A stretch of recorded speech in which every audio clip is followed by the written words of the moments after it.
Jackie, can you get some markers? Marker. A couple, thanks so much, appreciate it. There's one right there. Where? That one doesn't work. Okay. Here, give me another one, no, no, thanks.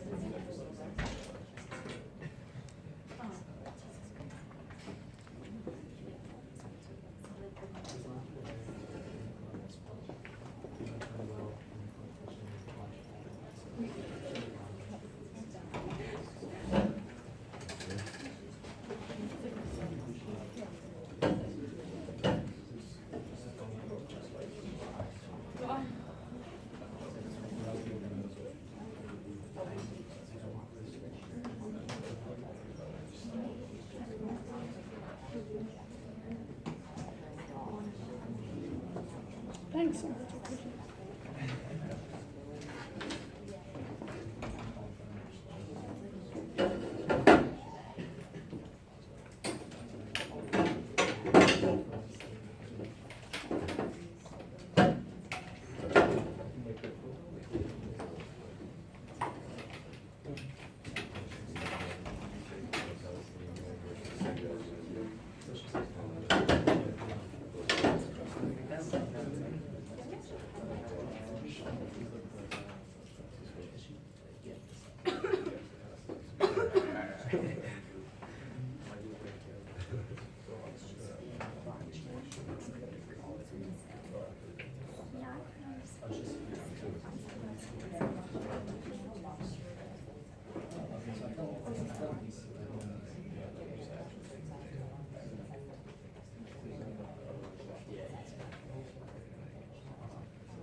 Conchetta, do we see on the board here from this?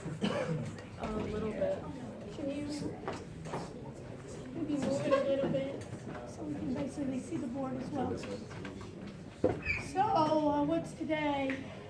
Monday. We're talking about there's an exam review. And we'll go over the hardware,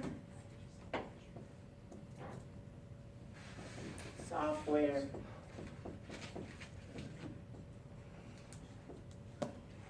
data. We can see it. Conchetta, on the data, and what else? Database.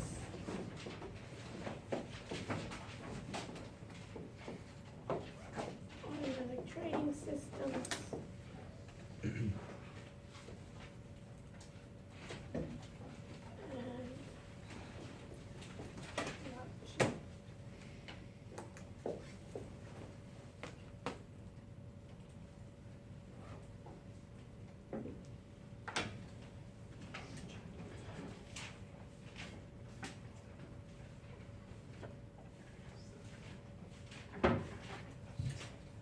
So get your name tags out if you don't have your marked on your, there's an extra marker there.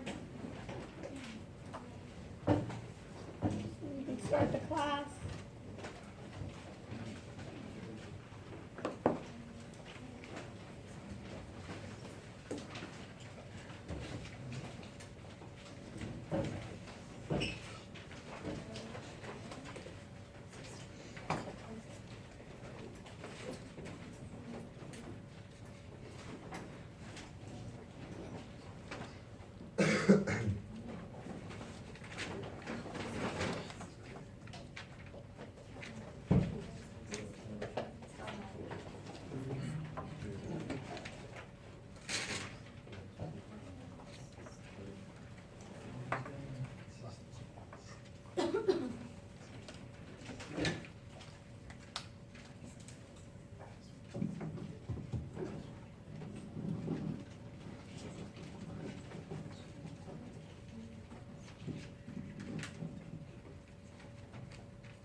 broadcast.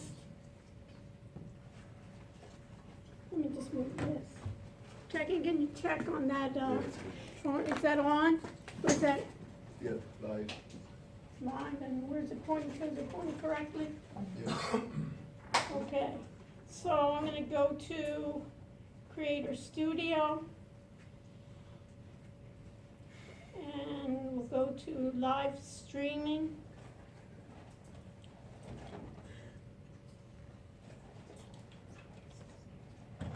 And we'll go to events. And we have what? We have 10/8/18. We'll start our Hangouts on air.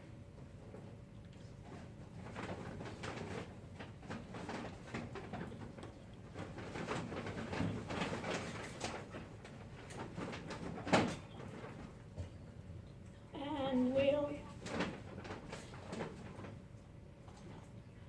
start the Hangout. I'm getting some echo, so let me just see if I can reduce my speakers here.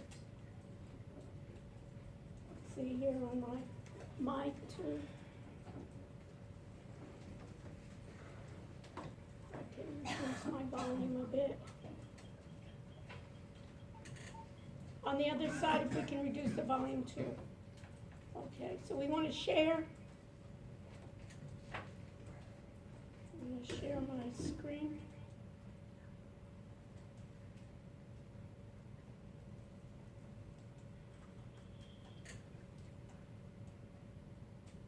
Okay, and then I'm going to minimize.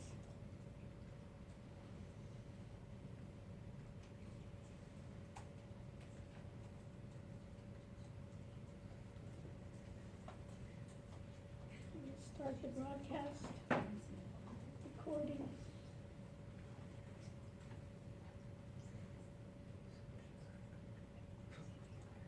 Okay. So we're recording now. So we'll go to today. We have an exam on Wednesday. Any questions before I begin? You need to bring number 2 pencils. Put it in your notes here. You need to bring number 2 pencils. Also, you need to bring picture ID.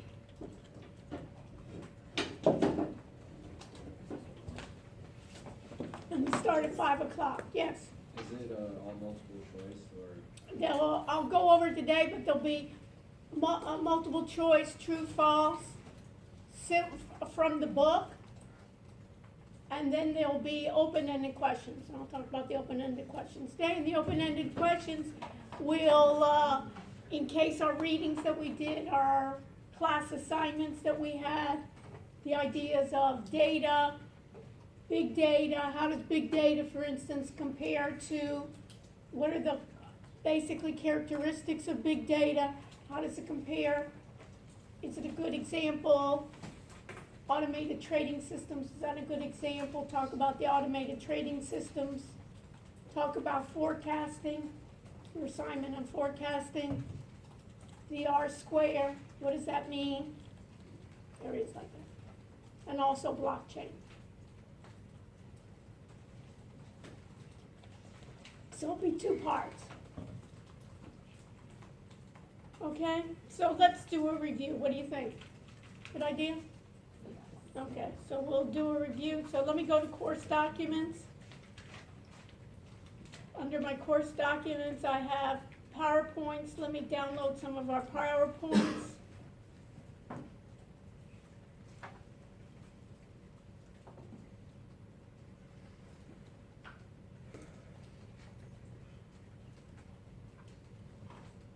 We'll take our PowerPoints, we'll use that as a beginning.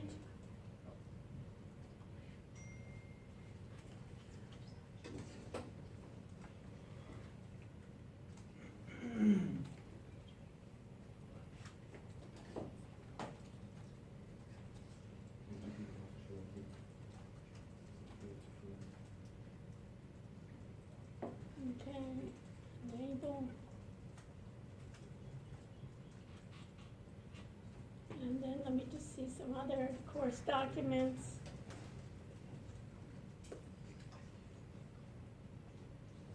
TG1 of the hardware.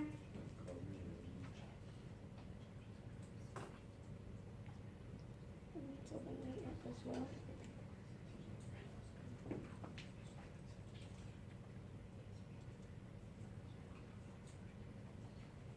And the hardware. Okay, so let's see where we go from here.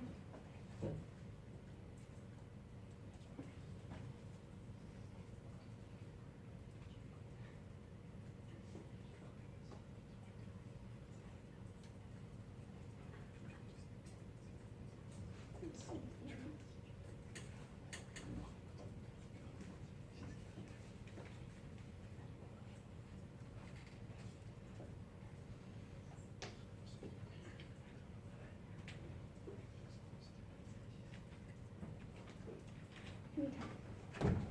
We talk about information systems and the management of information systems. And what's the key to information systems? What's really the king for information systems?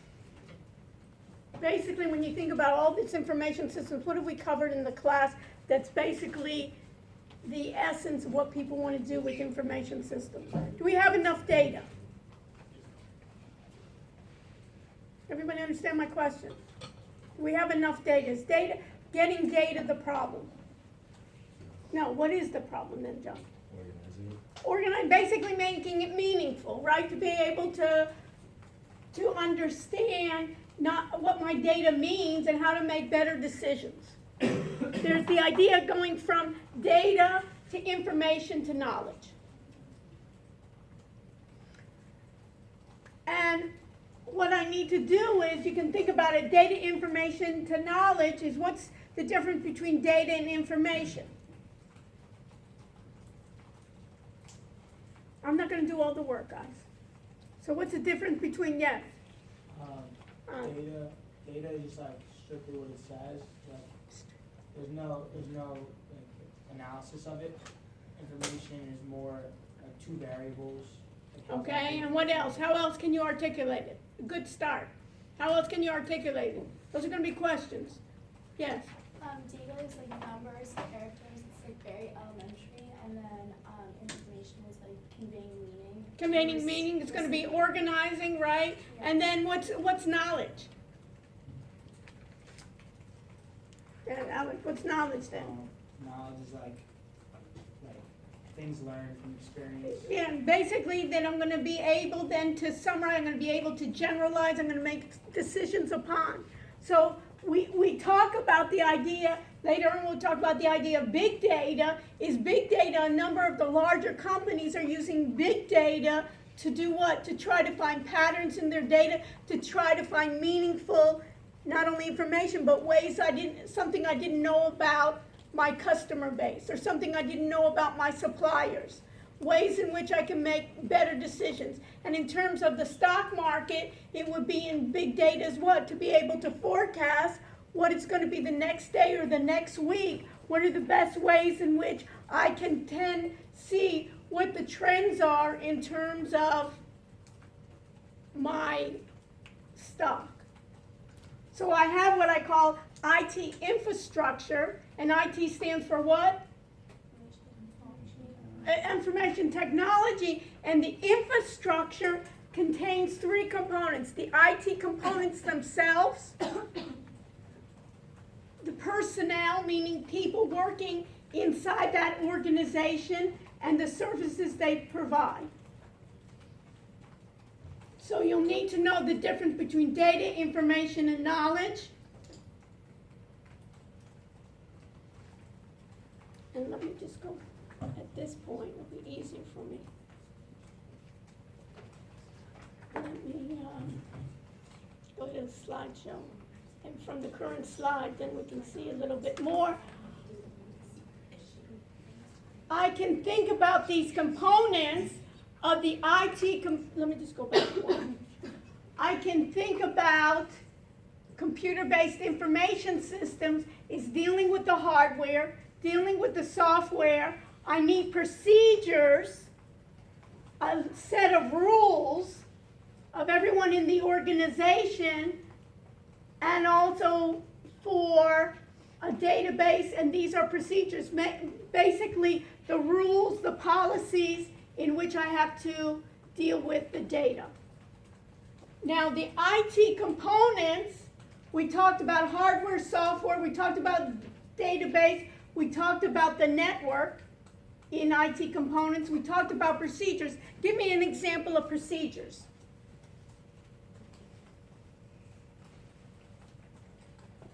Turn this.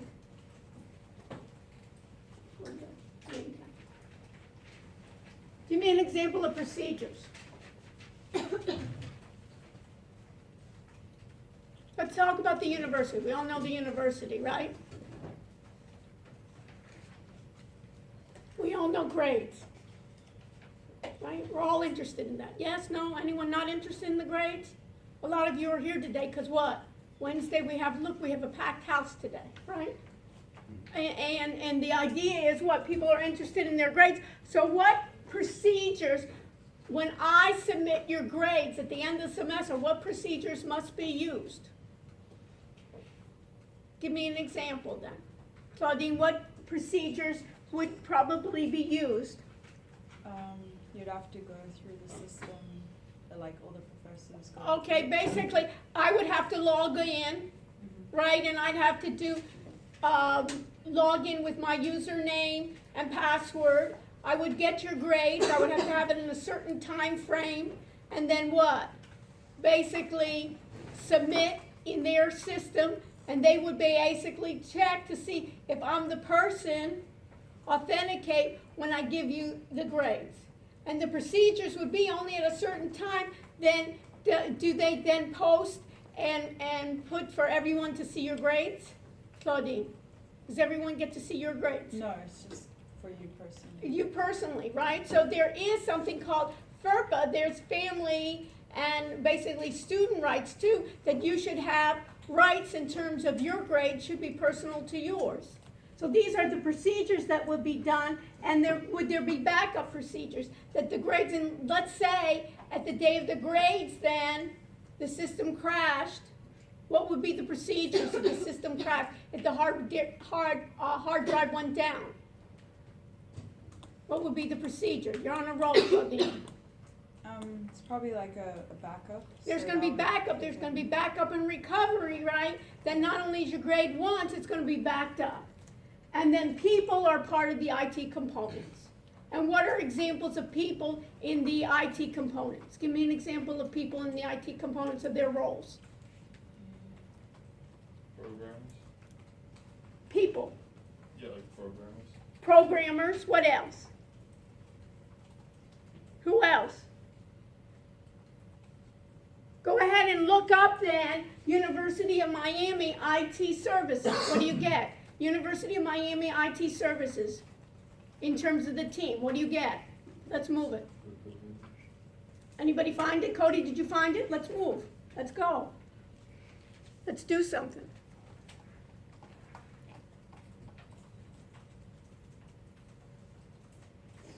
What do we find?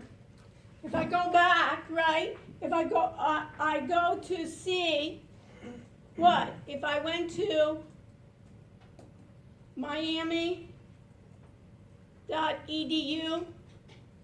right? And I see here IT, CIO.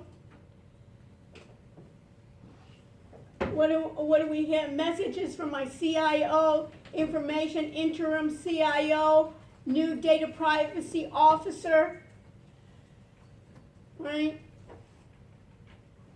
What do we get here? We got this messages from the information officer, security alert, be aware of WannaCry, multi-factor authentication. So this, in this case, messages, internal messages, right? And information technology, right? About the division here, messages, welcome to my UMIT, the version of Information Technology Department, internal, newsletter, help and support, right? And so what kind of, so what do we have? What kind of job opportunities do we have? I have a CIO, which stands for what? Chief Information Officer. Chief Information Officer, right? And then they have an interim CIO and a new data privacy officer for And about the VP Information Technology and CIO, and look here, interim CIO Brad has been named Chief Information. Brad has been with the university. Data Privacy Officer Helene Blake will serve as the University Data Privacy Officer. In this expanded role, will assume responsibilities for university-wide data privacy. GDPR. What the heck is GDPR? Andres, let's move it. Yes, Nick. General data protection regulation. General data protection regulation. And what's my second question? My second question, Nick. What is it? Who cares, right? What is it and who cares? What do we got, Matt?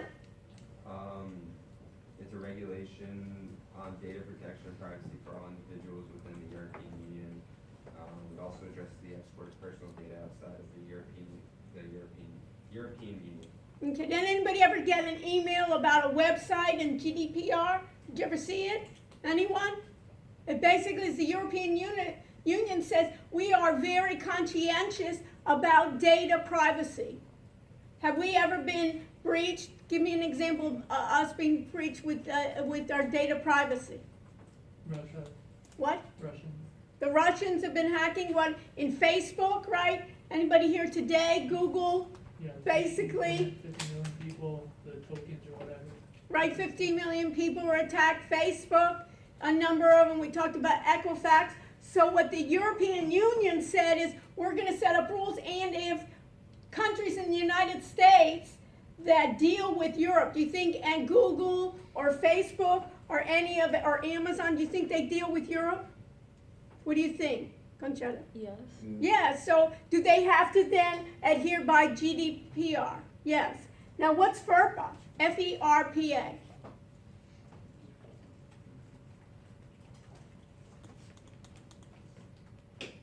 Jamie, how are you? Good, my data redundancy doctor over there, right? So what's FERPA? Who found FERPA? Kelsey, did you find FERPA? Let's move it. What do we got? Family, educational rights, and privacy. Family, education, rights, and privacy. So this is part of that you have being at the university. Guess what? You have privacy rights. I cannot just say, you know what, I'm going to post a sign outside and give everybody's grade. Go check in the front of room 312 and see your grades. I'm not allowed to do that. It has to be private when you get your grades. So even when you do your online quizzes, notice you don't get everyone's grades, right? You only get to see your grades. So UM is on the leading edge. I don't know about that. Okay, UM is on the leading edge among our peers in appointing an institutional data privacy officer. With these responsibilities, you will report to Blanca Malagon, Chief Audit and Compliance Officer. So basically, what's her idea? That she's supposed to be able to be in charge of keeping our data private. Question, so we have a number of regulations that people abide by in order to keep, that someone has said at least we try to keep our data somewhat safe.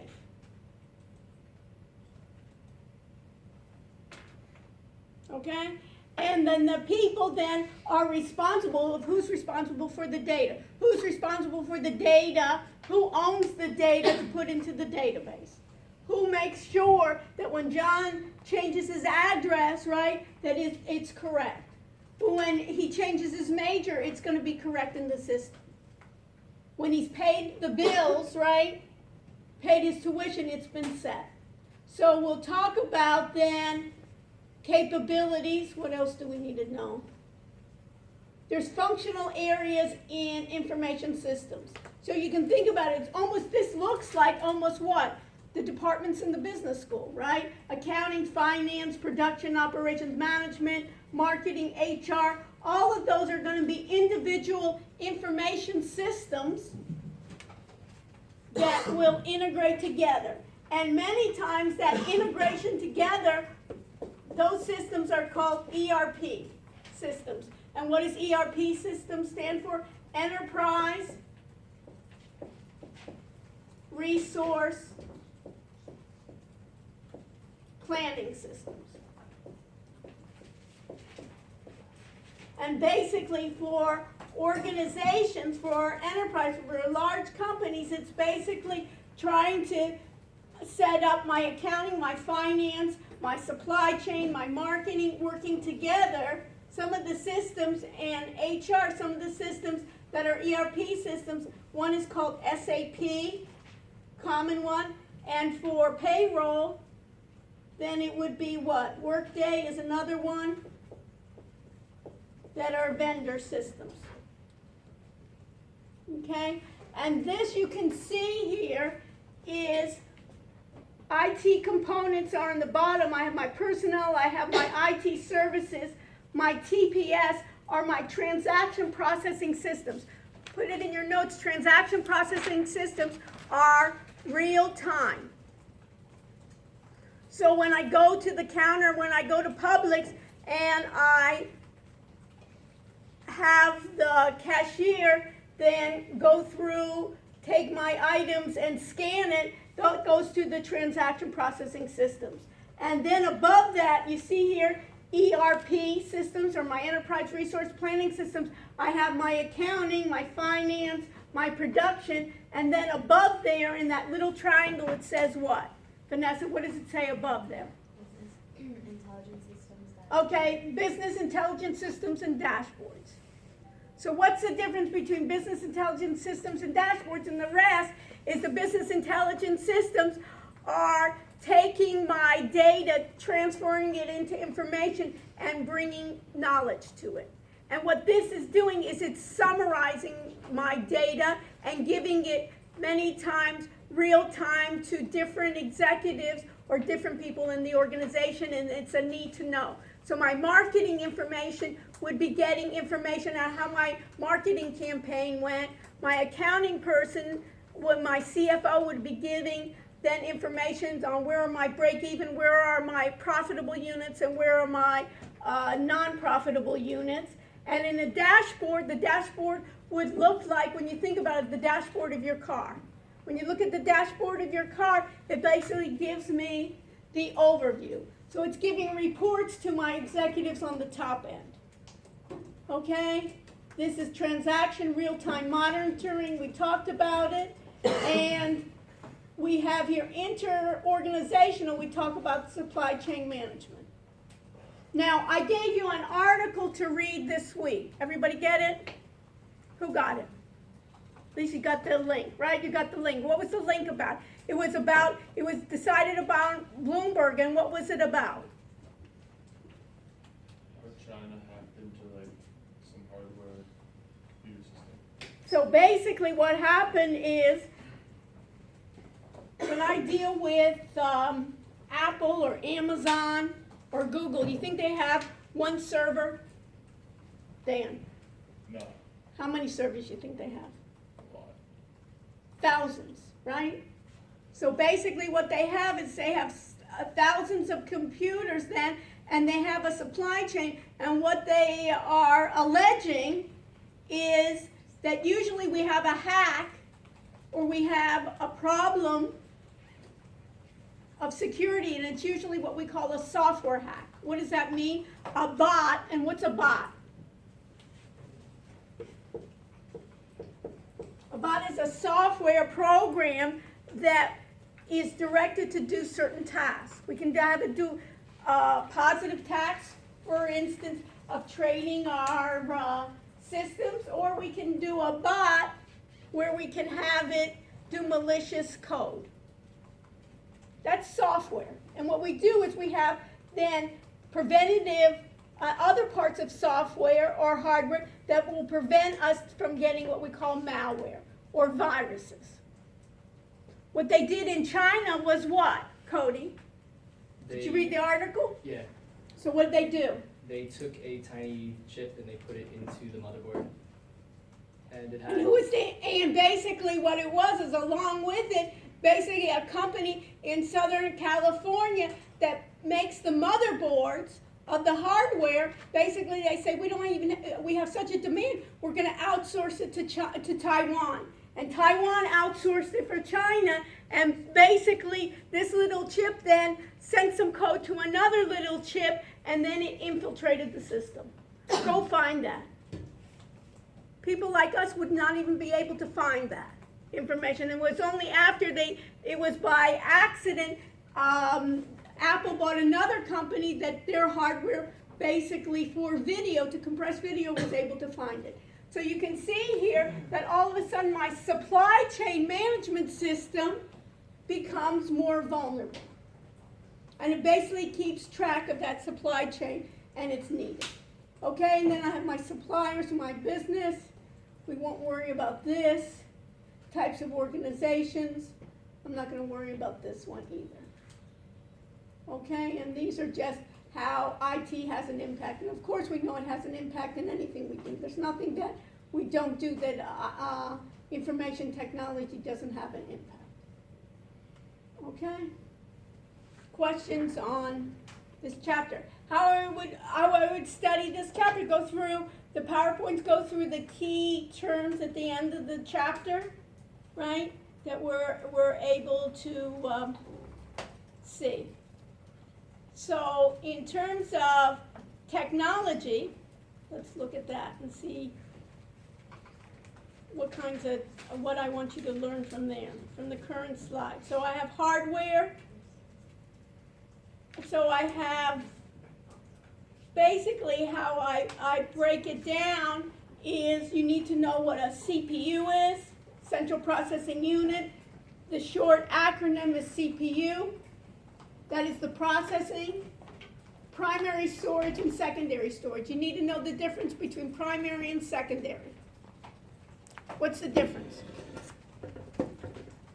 Sam, what's the difference between primary and secondary storage?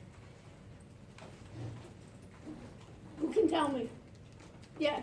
Primary storage, you hold a small amount of information for a short period of time. Then secondary storage can hold a lot of storage for an extended period of time. Okay. And what is volatile and what is non-volatile?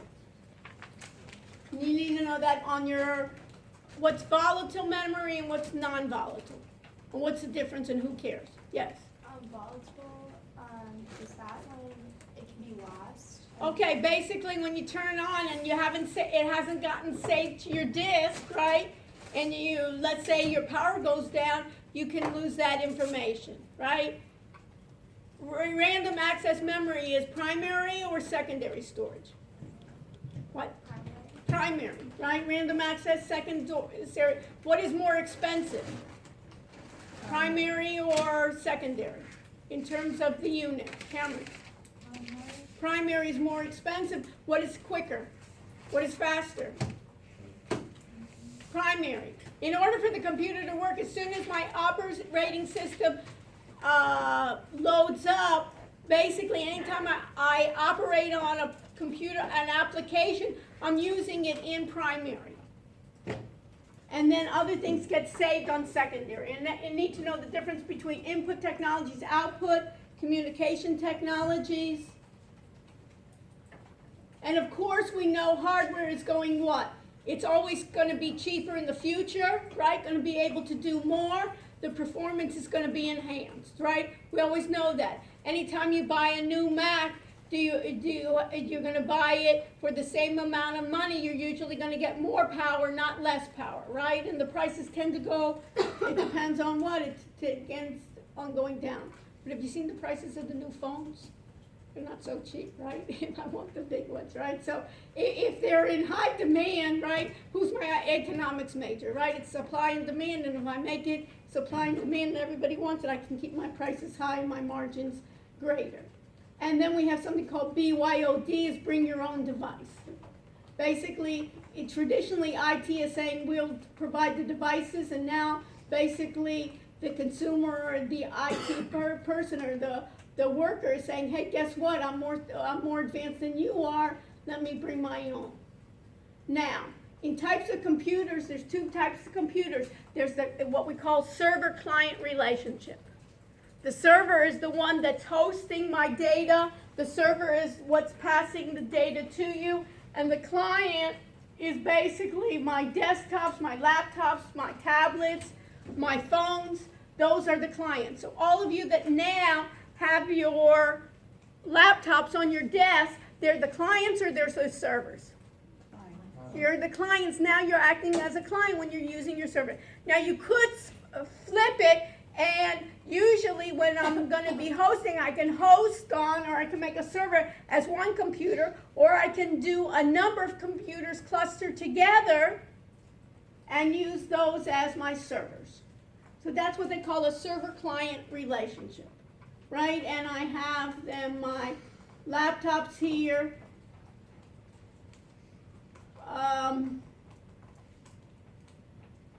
Just thinking what I want to emphasize here. Input devices, examples of input devices like the automatic teller, point of sale terminal, my barcode scanners, optical mark readers, output, my sensors, RFID, which is radio frequency, or my output. My output, right, my input is how I'm going to get my data in. My output is how I'm going to view it. So how do I view my output? It's either through my monitors, through printers, through voice output. Those are my output devices. Now you can get more, right? We got the OLED monitors. I have retinal scanning displays right now. Printers, right, that a lot of times we're trying to do without, but I can get my printers as well. I can get 3D printers, right? Voice outputs. Okay, the CPU. The CPU is basically the brains of my computer, so the CPU is broken down to the microprocessors. And these were basically those chips in China that they were trying to do, and they were saying it looked like basically those microprocessor control units. And then I have something called the ALU. The ALU does basically arithmetic logic units. So what did we say about the computer? We said in the computer with my ALU, it can do a certain number of things. So an ALU is my arithmetic logic unit, so it can do arithmetic calculations. Logic means what, Dan? Like it follows, system of cause and effect, I think. What? It follows like a system of cause and effect. What's logic? Basically, this is what it can do. How does it get alphabetized list? How do I get basically the computer to give me basically like a sorting? Basically, what it can do then, if it compares two numbers, it can tell me if one number is greater than the other. It can tell me if one number is less than the other, or it can tell me if one number is equal to the other. That's what they talk about when I talk about logic.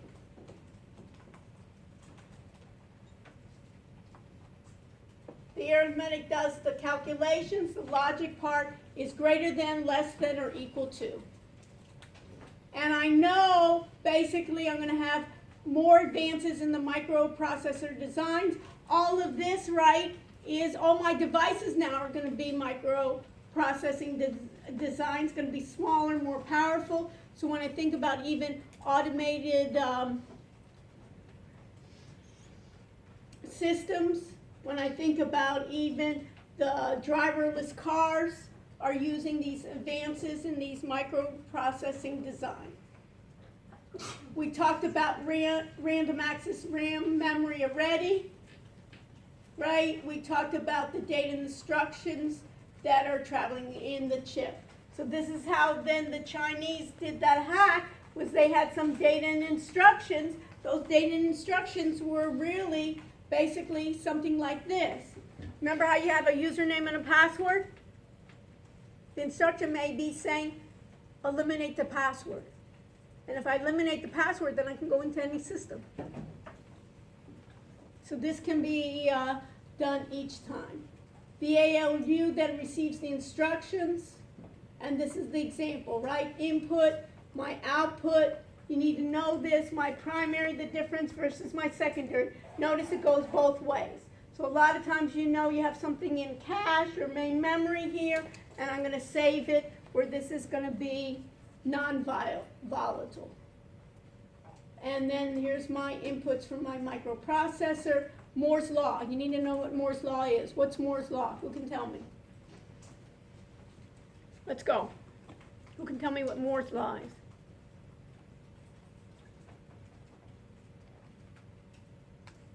John, what are you looking for? Let's go. Who can tell me what Moore's Law is? Kelsey, did you find Moore's Law? Dan, did you find him? The observation that the number of transistors in a dense integrated circuit doubles about every 2 years. Okay, anybody else find something? What did you find, Sam? Said that microprocessor complexity would double every 18 months. 18 months. So you can use like 18 months. So basically what it was is Dr. Moore was a computer scientist, and he basically said a number of years ago, you can expect everything to double then, the processors, and basically we can think about the progress will double every 18 months. That's called kind of Moore's Law, and you can think about the chip design, a number of ones going. So you can think about here is the cost goes down, the speed goes up. These are hard drives, right? This you need to know is the data hierarchy, right? From bits to bytes, kilobytes, megabytes, the capacity here then in computer memory, a bit is what? Either a 0 or a 1. And what's a byte? 8 bits. 8 bits, or what else can you think about? A character. So when I think about, in this case, Nick, he basically has then, to his name then of Nick, it would be how many bytes? 4. 4.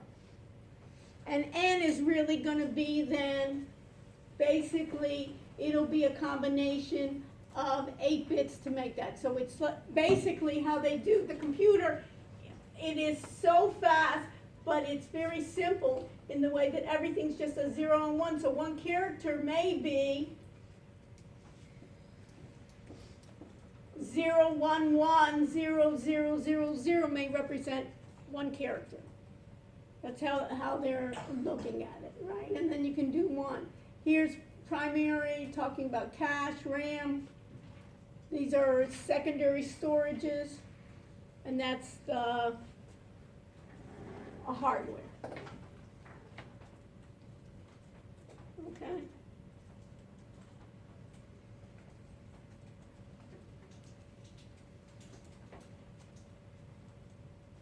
And I need to know also the software, basically.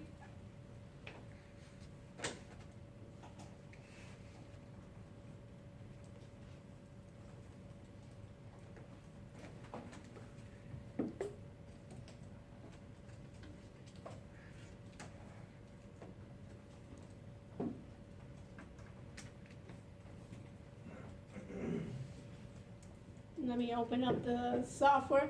So what do I need to know about software? Software, one of the things I need to know about software are the instructions. Where did we see software? Did we see examples of software? When we did when I showed you the automated trading system, the software tells me what? It tells me logic. It has code. That code can be proprietary, or that code can be open source.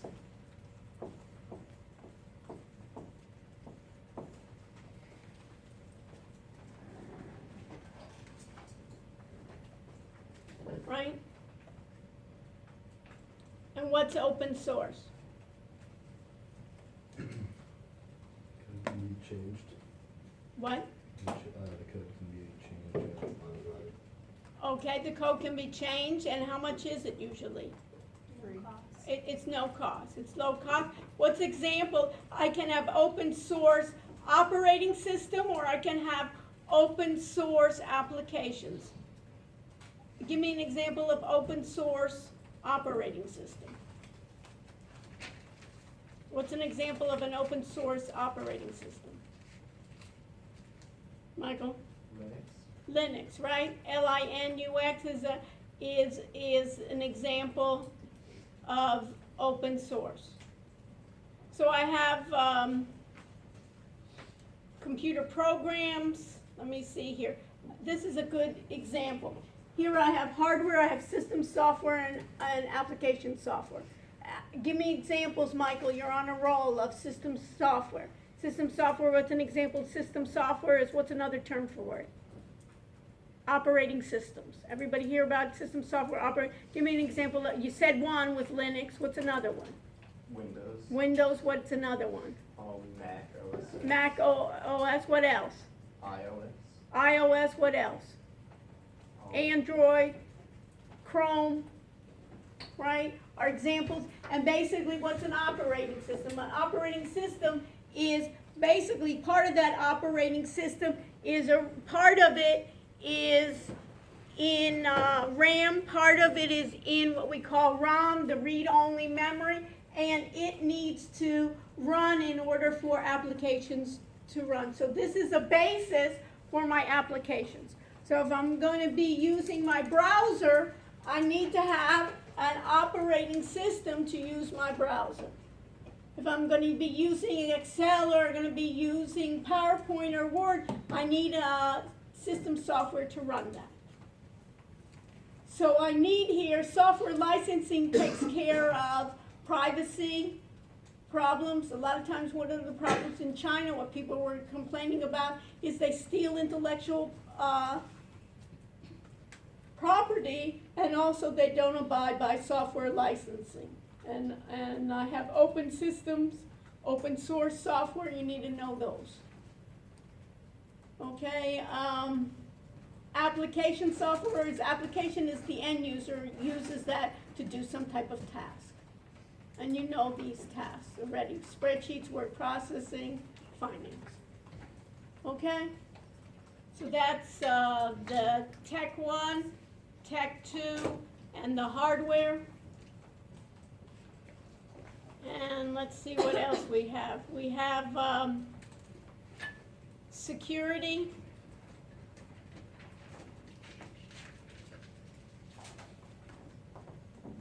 Right? And so I have an information security. Let me go through that to highlight what we need from the current slide.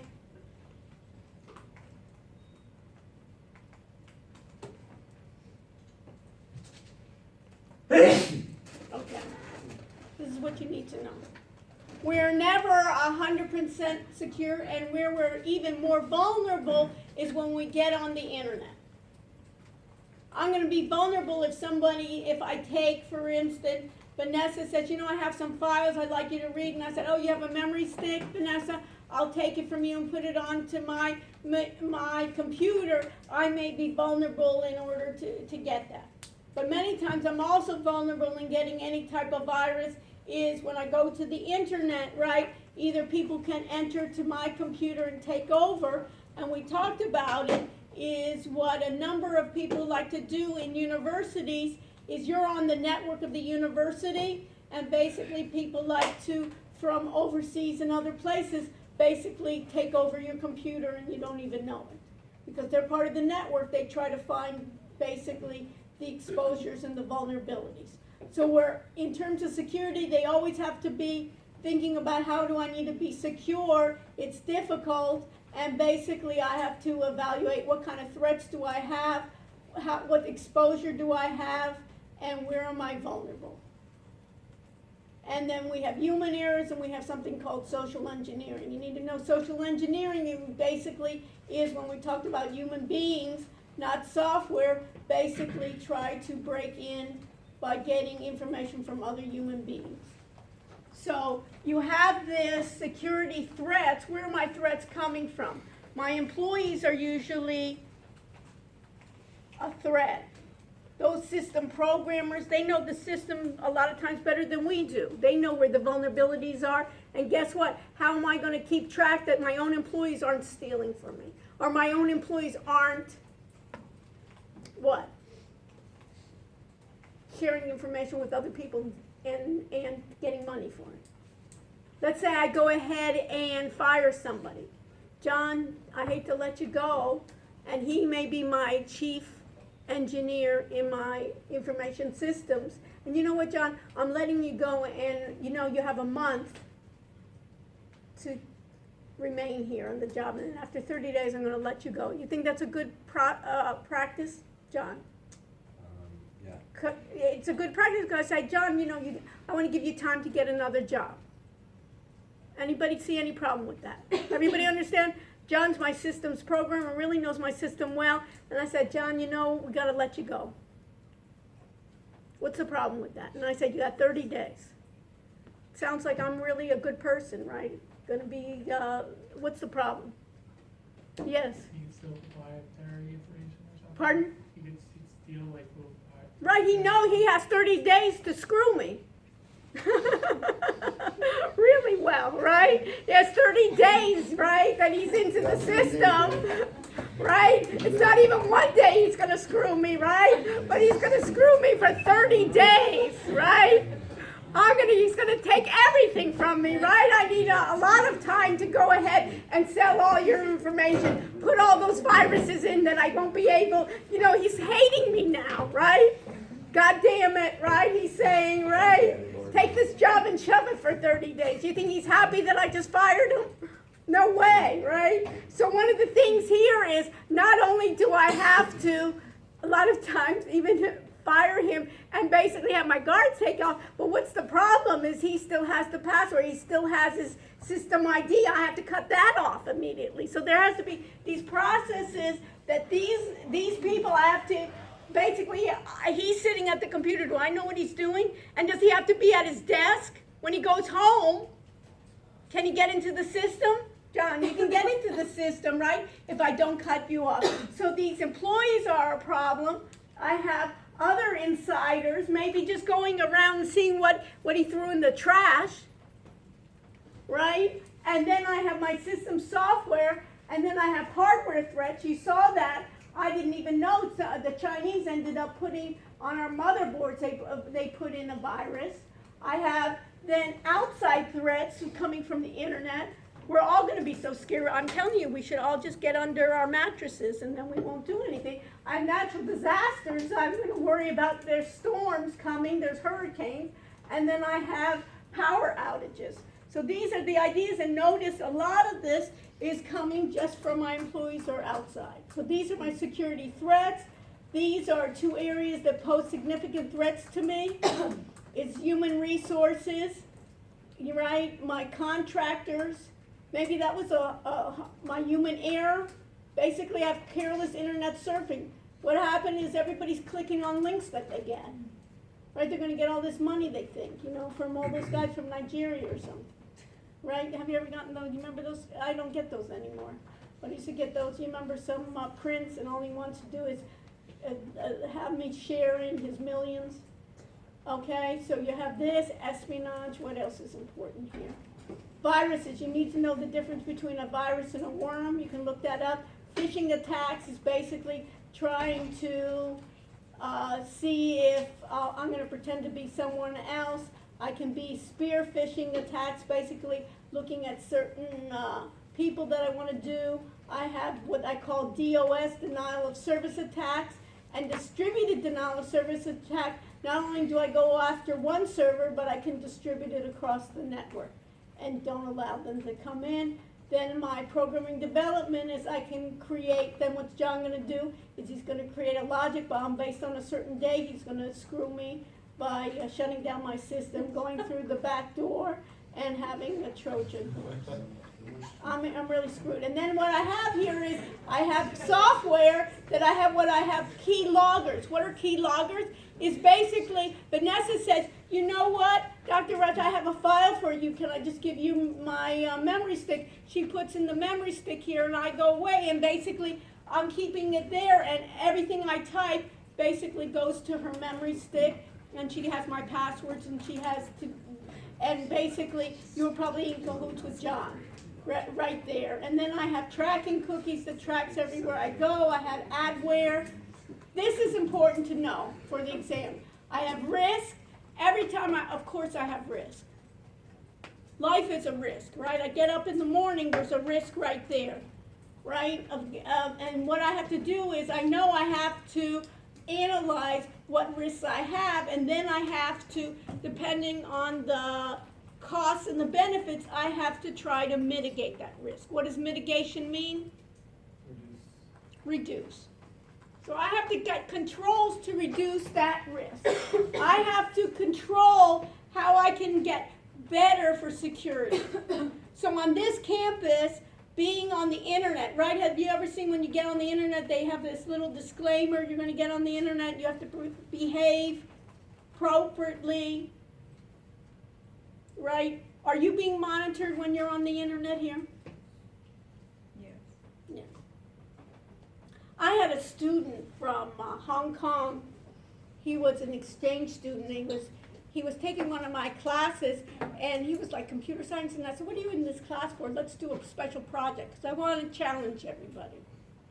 So he did a project for me where he tried to automate a lot of the procedures. So like you were doing the forecasting, every day you're supposed to be downloading that data. You don't want to be downloading that data every day. So what I gave him as a project is to automate it. All you have to do is press a button, and every day it will go to Google, go to either Yahoo Finance, download the data, basically put it in, do your regressions, and then put it into the automated trading systems and tell you whether you should trade or not. He created all that. So I said, great, go ahead and do a presentation. And you know now, how many people go everywhere with their phone, right? It's hard not to go with your phone, right? And what I have a problem with is when I speak to a student when they're looking at their phone when I'm speaking to them. I don't even mind if Dylan goes ahead and uses his phone, but when I ask him a question, I don't want him to be looking at his phone while I'm asking a question. Everybody understand that? So what he did is he gave a presentation. And in the middle of his presentation, he was looking at the phone. And I said, oh my God, how bad am I doing in terms of communication that in the middle of his presentation he's looking at his phone. So I said to him, I said, Chu, what are you doing? You're in the middle of your presentation. And he goes, I just had to check how I'm doing in my Facebook app. And I said, what are you doing? And he goes, well, I just realized that I just made $10,000. In what period of time? A couple of days. And then he starts telling me the story that he created this silly app in Facebook at the time, and he's getting thousands and thousands of dollars. And where did he create it? When he started in the beginning of the semester with me, and he's making thousands of dollars. Okay, pretty good, huh? And then, as the semester was ending, I had a guest speaker who was an attorney that specialized in internet law. He gave a presentation, and the last week of class, he comes to me, and he said, Dr. Rushanek, I got a letter from Facebook. And I said, what'd they say? Well, he said, first of all, they sent me a letter, and they CC'd it to the University of Miami's general counsel. They put in my official Chinese name that nobody even at the university knows. They told me to cease and desist on my application because he was violating Facebook's laws, rules. And then he told me, and I'm going back to Hong Kong next week. And he said, what should I do? And I said, how much have you made this semester? And he was saying like he made, I think, close to $100,000 that semester. And I said, well, first of all, I said, does your mother know about this? And he says, I'm always concerned, right? I'm like the mother too. I said, does your mother know about this? And he says, yes. And in the beginning she was upset, but then I showed her my bank account. Okay, so I said, well, the first thing we should do is we should call this attorney, right? I don't even know if you can get to the airport. You can get out, you know? And then Facebook started writing him letters saying, will you share with us your code? And then he was really paranoid, and he was freaked out because they knew his Chinese name. You know what I mean? His official Chinese name. And then he decided he wasn't going to be in the dorms that night. He was going to go with his other friends and be there for the night and violate this.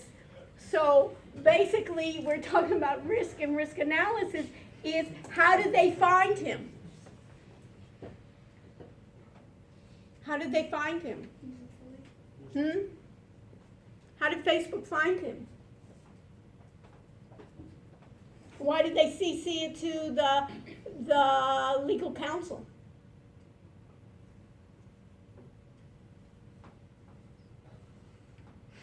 They tracked him down to the computer. They tracked him out. How? IBM. Huh? His IBM. His IBM, and he started doing a lot of things like spoofing. You know, have you ever heard? Not even using his right one, but they found him because what he by mistake he was using the what? The university's network, and the university's network has that tracking availability to it. So he did get back to. We called the attorney, and he said he'd be able to get back to Hong Kong. Okay. But that was the story. Okay, so risk acceptance, risk limitation, risk transference. So it's all about, you need to know here, it's all about controls. How can I control? I have to control the physical controls of my risk, of locking my doors, right, of doing ID identification, access controls, who gets access, doing dual authentication, communication control, business continuity planning. What is that? Is if I get violated, if there's a hurricane, if there's my system completely down, how can I continue working? So if we get a hurricane coming in and the university is shut down for 4 weeks, maybe there's a continuity plan that the instructors can teach from anywhere in the world, right? And you can view them for the next 4 weeks. And then there's information auditing. So these are physical controls.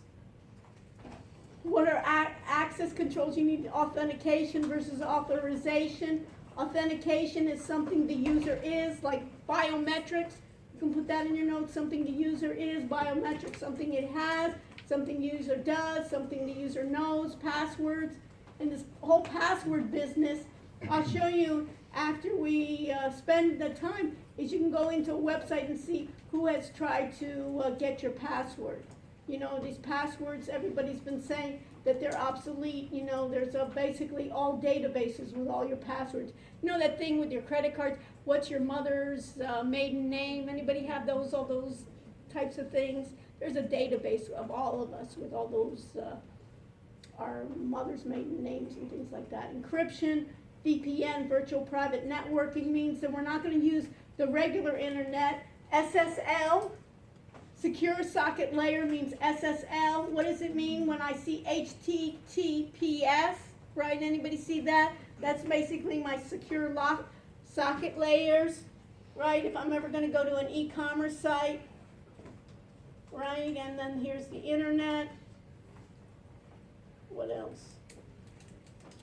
A hot site versus a cold site. If I have disaster recovery, basically I have a plan that if I'm not going to be here and I have on premises, I'm going to have it in somewhere else's premises. A hot site meaning that it can be up and running. A cold site is just that I have a site that we can all go to. The problem with 9/11, for instance, is Citibank didn't even have a site that they can go through when the towers went down. Okay, and then these are business problems. Okay. What else? I think I have one more, right? And that's data. Right, and in data,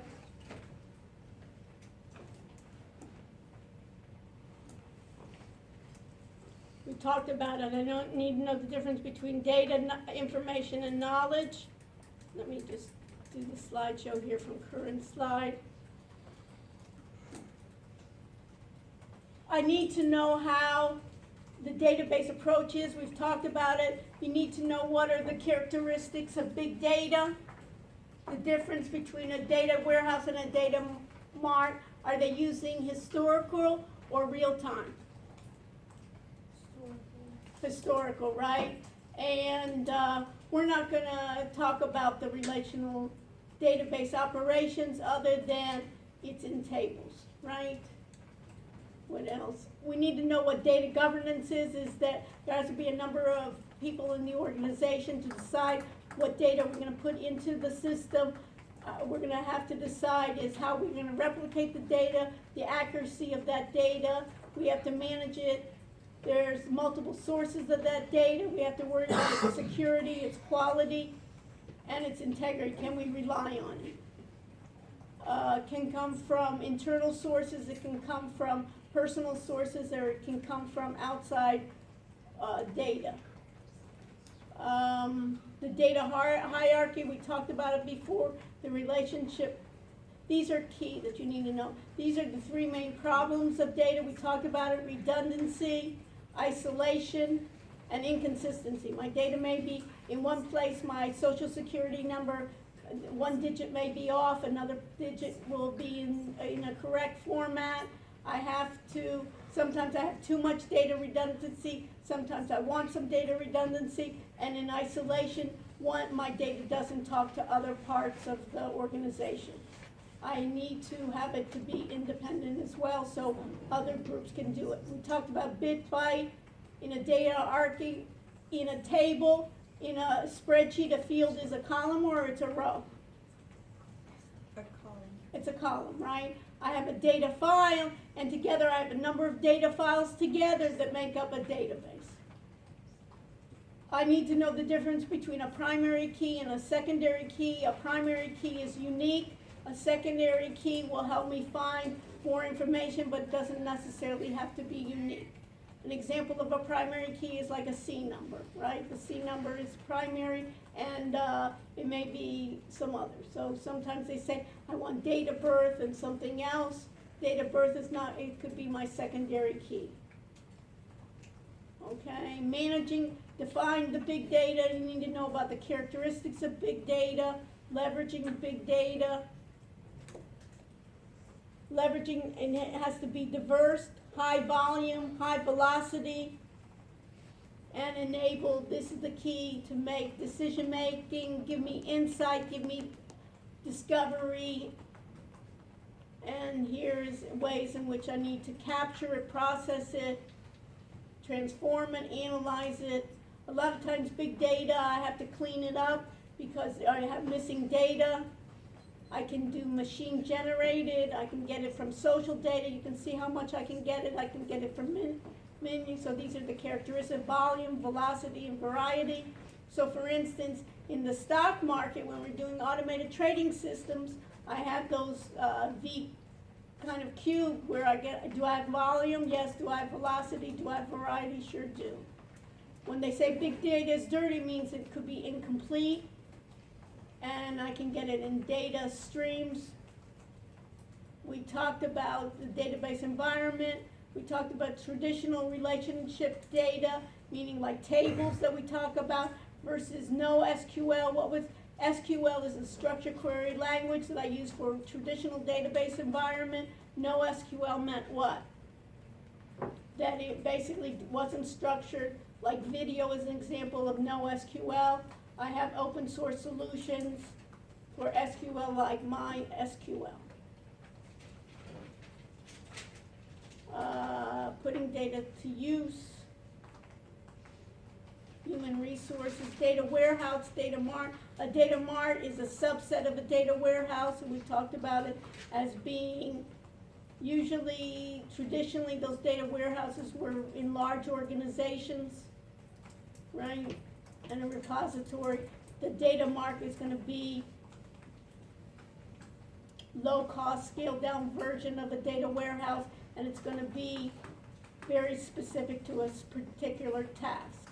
So it may be for a marketing campaign rather than entire data warehouse. This we talked about before, of basically what goes into my data warehouse. I have to clean my data, and then I try to put it in, get some information, get some queries, and put it into a business intelligence dashboard. We talked about the characteristic data warehouse, meaning that it's non-volatile and it's integrated. Metadata is data about my data, and we talked about the sources. Right, knowledge and knowledge management. What else? Data dictionary, you need to know about it. Data dictionary is the rules of my data, basically which fields am I gonna have, how long are those fields, are they gonna be numeric, are they gonna be what are the rules to my data dictionary, and my business rules.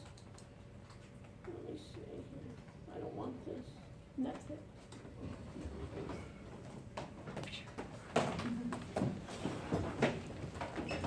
So open-ended questions will be about big data and how it applies to your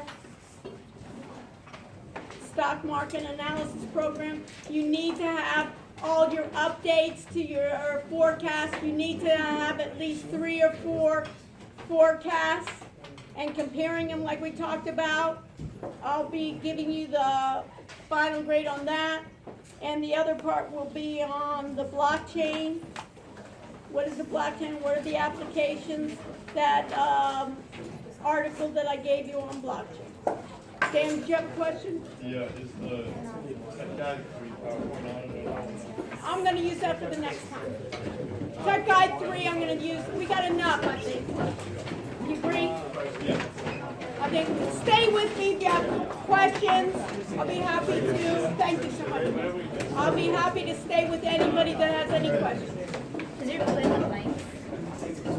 No, no fill in the blanks, but rather you'll be writing about the 2 open-ended questions. So it's multiple choice, track 5, and open-ended? And the open-ended will be like blockchain and automated trading systems and forecasting example, and using that and how that applies to big data. So understand the big data and how does that apply. Thank you. Okay?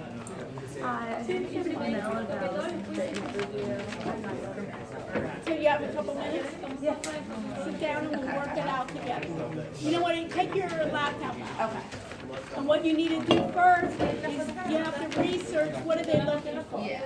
Research about that Citibank internship. I did a little bit of work on it. Research about the Citibank internship and what they call that lab. Okay.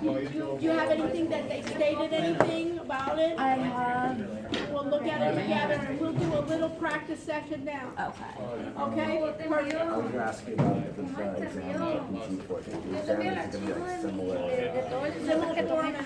Solamente que Were you there last time? Yeah, I'll text you. Okay, so I good just don't, I idea. know you mentioned like blockchain, but Okay, so but basically for the second one, what I'm gonna do is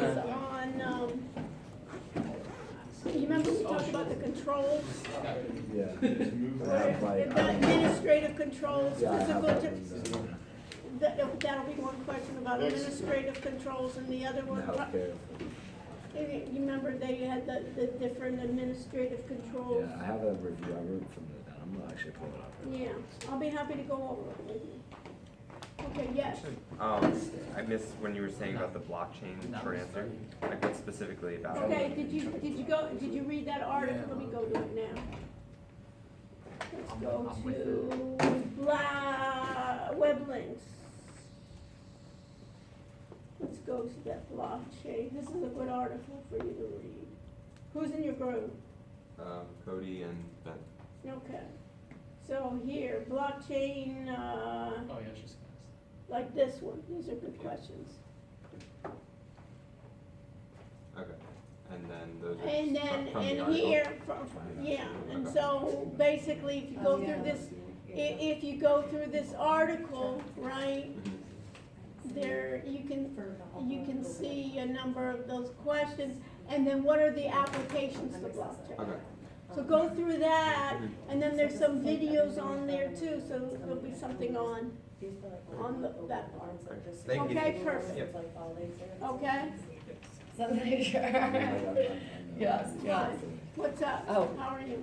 Good, how are you? Okay, great. I have Thank you. questions Sure. for, My okay, pleasure. I dropped. So Leah, let me just get her started. So go through and find all those links of what they're talking about in terms of this and write down, and then then we'll go together and we'll do All like a of little this, yeah, practice okay. section, Right, yeah. okay? My pleasure. Okay, I Okay. drafted, I like put in all the information I have for the open-ended, but I have a Okay. question. Okay. For the forecast versus back testing, So what am I looking at? oh, here? this one in particular, sorry. Okay, okay. I just gave you that. Okay, But this, yeah. so this is what you had in one of your PowerPoints. So based on historical background, right. But then I found this for forecasting based Right. off our notes, but Yeah. these two things sound like the exact same thing to me. Can you Well, clarify the difference? yes. What's the difference? We'll get John to be part of the group. Yeah. Okay, so what's the difference, John, between back testing and forecasting? What is, let's look at the word. Back testing means what? Using the historical data to do it, What does back mean? to go back in time. Go back in time and see how my model did. Had I traded at that time using the model, Okay, how well would I have performed? okay. Forecasting sounds like we're gonna walk forward, And guess what's gonna happen? not guess, Well, but calculate. calculate what's gonna happen in the future. So if we have a model of doing healthcare stocks, Mhm. and we're gonna be looking at our healthcare stocks, let me just bring this up. So back testing, you kind of perform the whole test like in Okay, so using let me past just, stuff. let me just get my,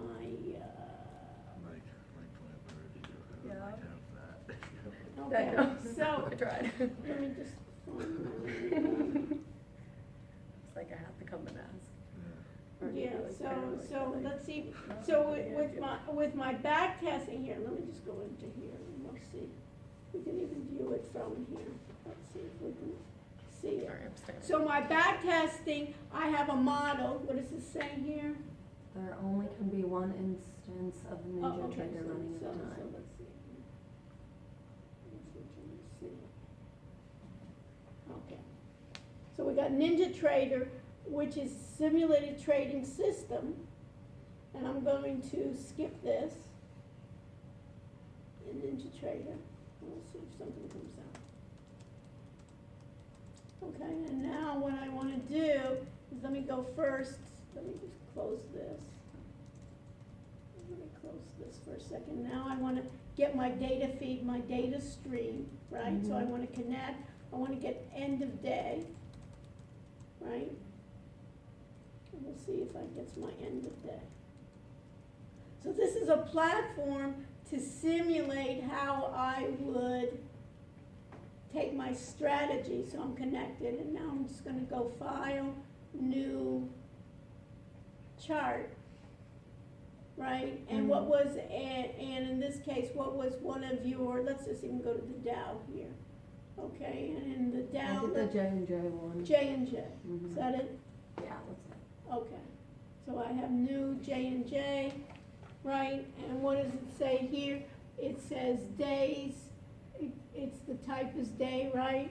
And now what should I do? I'm going to say, okay, and let's see if I can get some. So I have some data here, right?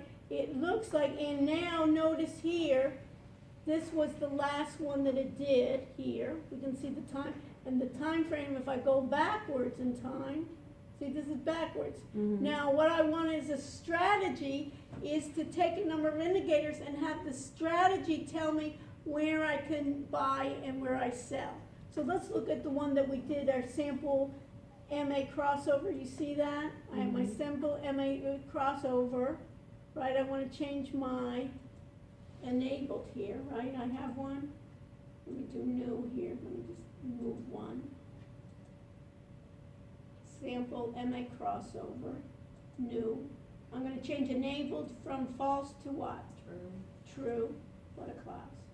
Right? And now I'm going to say apply. And now I'm gonna say okay. Now, notice it tells me when I need to buy and sell in the back. How well did this model do? We don't know. We know the greens mean what? What does the dotted greens mean?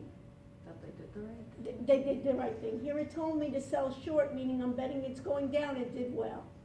Here it told me to buy, and what happened? It went down, so it didn't. So what I can do is, I'm gonna back test, meaning I'm gonna go backward in time and see how well this model did. Because you don't wanna put your money in to a strategy that is poor. Yeah. So back test goes back in time to see how well my strategy did. And now what I wanna do is I wanna go to performance, strategy performance of the sample. And what do I wanna go historical in real time, right? Look at this, I wanna go historical in real time. And how did it do? You want some balloons? Bad. On all trades, it was negative. I'll just give you my. On long trades, it was what? Negative. And on short trade. So will we rely on this? No. No. So we would either find another strategy, we would modify the strategy, Might be in the list. right? And what I could do is I could look at, see my Edit Ninja strip under strategy, and where do I have my sample MA crossover? I do. I say okay. And then I could then edit the code and change it. I could change some of the parameters and get it better back in time. So see here under, it said if cross above, right, I want to enter a long position. If cross below, what do I want to do? I want to enter a short. So what I would do is I would change some of those parameters to try to improve my back testing, going back in time. And once I got it good to do back in time, then I would want to look forward and say, now what's my model going to do tomorrow? Okay. Oh, once you get the strategy right. Okay. And I want them forecast in the future. And that's why when we were forecasting, you remember we saw our model when we were doing Excel, we were forecasting, you remember when we did the forecast, and we said, how did it do compared to the actual? Yeah. And then we looked at its error rate. Does that help? Yes, that does. Okay, what else? Give me a sec. Let's see. Does that help, John? Yeah, yeah. So back testing looks at back in time based on my model, and I have my data, right? And I can see how well it did. Forecasting is now what am I going to do based on this strategy? Forecasting how will it do the next day. And that's why what I told you is now after the next day, see how well the forecast did. Yeah. It's not going to be 100% all the time, but what do we want to do? We want to reduce the errors. Yeah. And we want to find the best forecast based on, we first want to back test, and then after we back test, we get a solid model, then we want to forecast, because not necessarily everything in history is going to repeat itself, but there's going to be some that it's going to be strategizing. Okay? What Yes. else? This kind of goes hand in hand with the Okay. indicator versus strategies thing. Okay, so my indicator will be, for instance, one of my indicators could be, look at my indicators here. Hold on. Where's the chart? Let me just do a chart.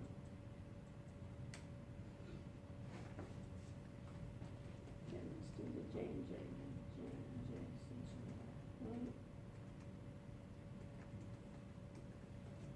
Okay, and then we're gonna say okay.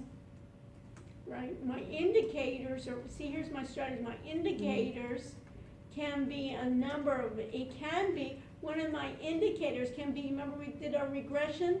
Yeah. My indicators, let's look at here. You see here I have a regression. You see here I have like my R squared. Remember how I have my R squared? So I have, those are indicators. Like, it's like when we think about it, is my statistics, right? Like my R square channel. And then what I'm gonna do, my strategy is combining a number of those indicators and giving, and basically you can think about logic of when the computer should buy and sell. Yeah, okay, I have that part. So it will be putting all those, when my R square is greater than 0.9 and the trend is going up, then buy. When my R square is less than 0.3, right, and my polynomial and my linear regression do not match, are not going in the same trend, then sell, then short.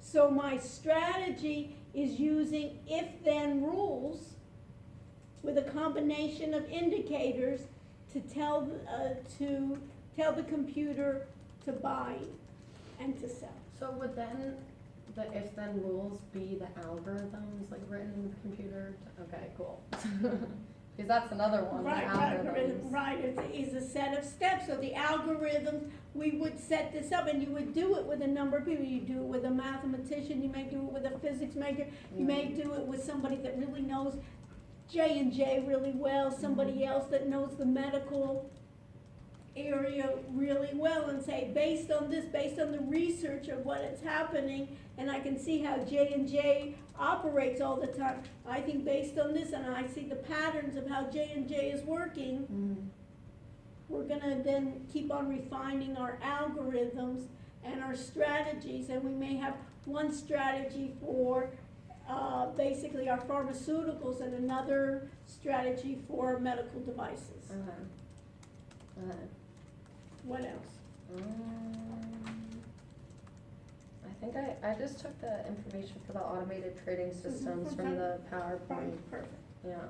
And then the security rules, because you Yeah. said like look at the table 9.4, like this is what I wrote down for them. I think it's right, but like I just wrote down. Administrative, right, and, physical and technical. Like these are all the like Right, that'll examples be within it. That'll be enough. That'll be enough, Okay. and then read it. Yeah, read yeah, through yeah. it, read it through, and then try to figure it out, right? If I looked That at makes those rules, sense. right, right, I have security rules because that's part of the HIPAA, they say, Yeah. hey, you have to have security. Physical, you know, hey, if I'm gonna have an information system, you Yeah. better lock the doors, right, you better have cameras on there, right? Physical, Yeah. you're not gonna have everybody start taking all your equipment away. Yeah. And administrative, you gotta be able, your workforce, you better train your workforce, because if they start basically clicking on all the links when they get these emails, you're gonna get viruses coming into your system, right? And technical is that you need to have basically routine audits, right? You have to have your user IDs, you may have even in terms of technical, you may have to have firewalls, your IT Yeah, the guys, anti-hack and stuff. right, the anti-software. Yeah. Okay. And that makes sense, right? That you're Yeah. gonna have, and HIPAA's required, any organization has to have that. Yeah. Think about it, university has to have it, even, any, you should have that in terms of you wanna lock your doors, right? You don't wanna leave Yeah. your laptop hanging out in the library Yeah. and your phone there, right? Yeah. But then if somebody gets into your phone, what do you wanna have, is you wanna have some kind of Password, passwords and yeah. things, and everybody can't get into your phone. So you Uh-huh. can think it on a personal level, and then think why it's gonna be important even more so in healthcare. That I can get it, and the government in terms of the HIPAA regulations and the security rules. Basically, people in your organization can go to jail if they've been delinquent and not even, abiding by that. Yeah. You know, and you don't want all your data to be sold, you know, on the street. Sure. Okay, so you got that. So those are the two questions, basically, that'll be on the slide. Wait, there's only 2 open-ended questions? Yeah, Oh, so it's 2 of these questions. so it'll be like that. Those will be examples. It's the administrative, physical, and technical trading systems as one question, and then, Together. And then, right, like, right, But I would use those, know those really well, And that the you can meaningful write use about. one? What? And the meaningful use. Meaningful For use, everything, yeah, yeah. right, and then do the meaningful use. Uh-huh. Okay, we have some time, but I'm gonna lecture the first part and then I'll answer any the questions. you stages, have. the Stages, yeah. right, and making sense, why you need it in those stages of meaningful use. Yeah. Okay. Okay. Those. Okay. And then for the multiple choice, do you just suggest like, because the textbook, I feel like it's silly to read the whole No, textbook no, over again, but like the. you know what I would do, I go through the PowerPoints, I go through the That's end what of I opened up. and then I go through those key terms, That's what I and tried to then do, okay. review the quizzes Questions, online. Yeah, And okay. you can review them again. Yeah, I did that, yeah. So it'd be Okay. similar to that, Okay, awesome. okay? Yes, thank My you. pleasure. And then if you have like last minute questions, well, since we have more time on Wednesday, Wednesday than my other class, ask them in the beginning. And say, Okay. and then if it's relevant, I'll say it's relevant, otherwise I'll say, forget it, we'll talk about it later. You know what I mean? Okay. Cool. Perfect. Thank I'm not you. here to, I don't want to surprise you, but I want everybody to have that overview of all the jargon. So Yeah. then we can go on and do our projects, and then we can go on and have more guest speakers that we know what they're talking about, right? Yeah. Okay, perfect. Thank My you. pleasure. Okay. I'll just give What's you that? You can go first. Well, we're gonna be. We're gonna be a while. Oh, We're gonna be a while. Okay, no, I just had a quick question. So, Yes. I've been out of class. I just realized my email, like, just sent to you now. I don't know if you got it now. No, But I didn't check it. Okay, well, it just sent again, but I've been out, like, very sick, but then I also was traveling in business, and then you Alright, started. so what's the question? No, just wanted to, like, let you know that I Yeah, wasn't just, I know. like, okay. Okay, Sure. all And right. for that, as far as the test, like, what you're saying with the open-ended, was it something with, like, HIPAA or something, or? No, this is another class. Oh, it's another class. I was, like, so confused. Like, so our Right. class is multiple choice, true and false, And open-ended. and open-ended. Mhm. But specifically on our PowerPoints, or? No, it's on our readings that we did blockchain. Oh, so the blockchain. Blockchain, okay. and what else did we, and we're gonna do data, the automated trading. Did you do the homeworks for the automated trade? I do the did forecast? most of the stuff, but the past few weeks when I was sick, I got behind, so I'm doing everything now. So you gotta Yeah. get with your group then Okay. in terms of the forecast. So I saw That's there's something good. with Excel and blockchain. Is that what you're talking about? Right, Excel, blockchain, and automated trading systems. Yeah. Okay, and that's all like online. I could see clearly. Yeah, Okay. get with your group, so Okay. you can follow with them. thank you so Dylan, much. do you have a question? No, I was just waiting for John. Okay, John, do you have any more questions? That's it.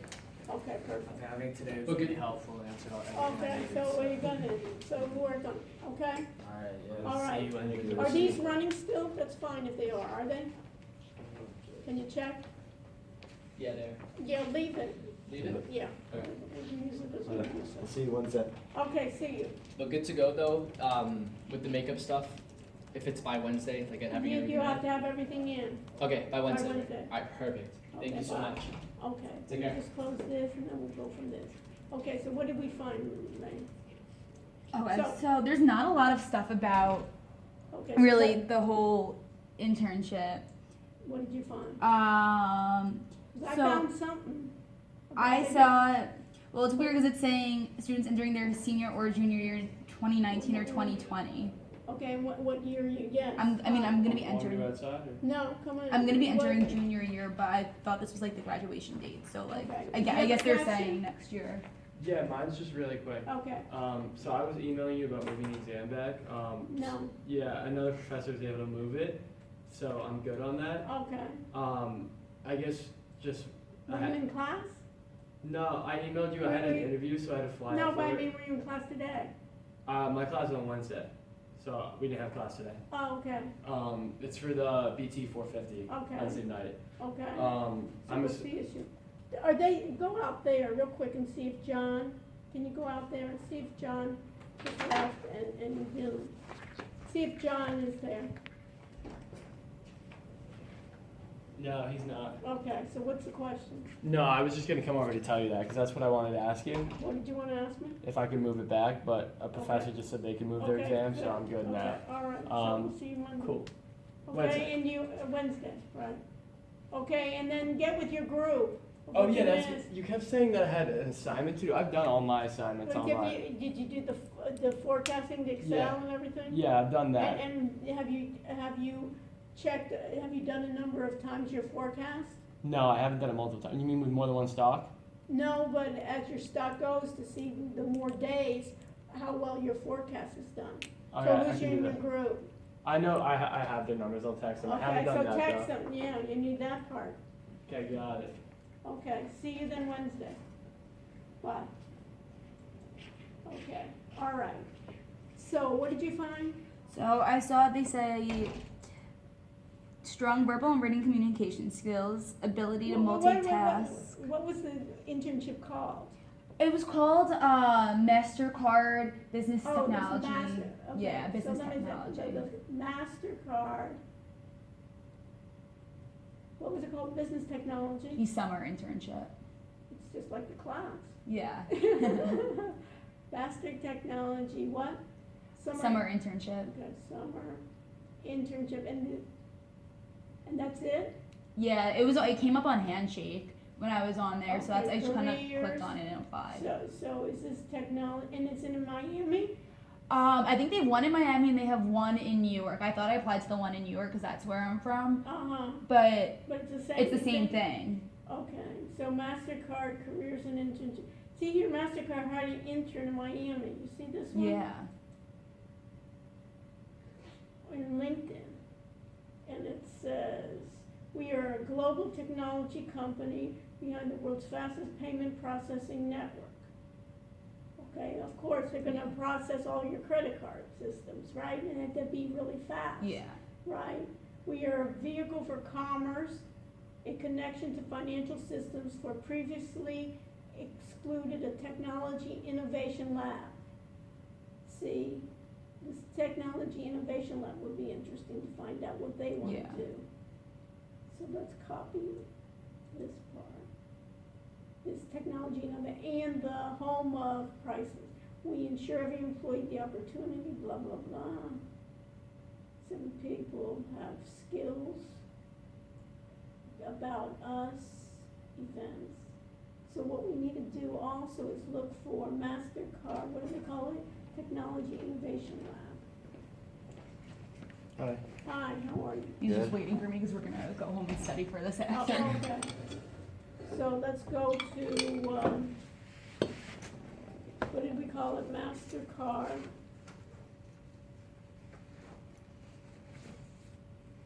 Innovation Technology Lab.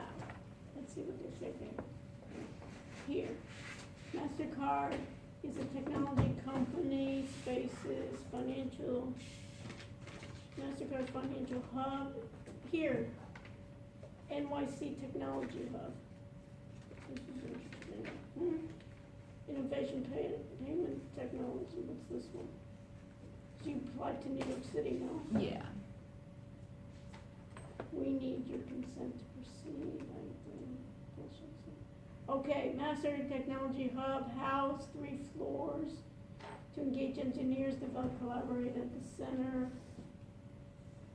Don't tell me nothing, huh?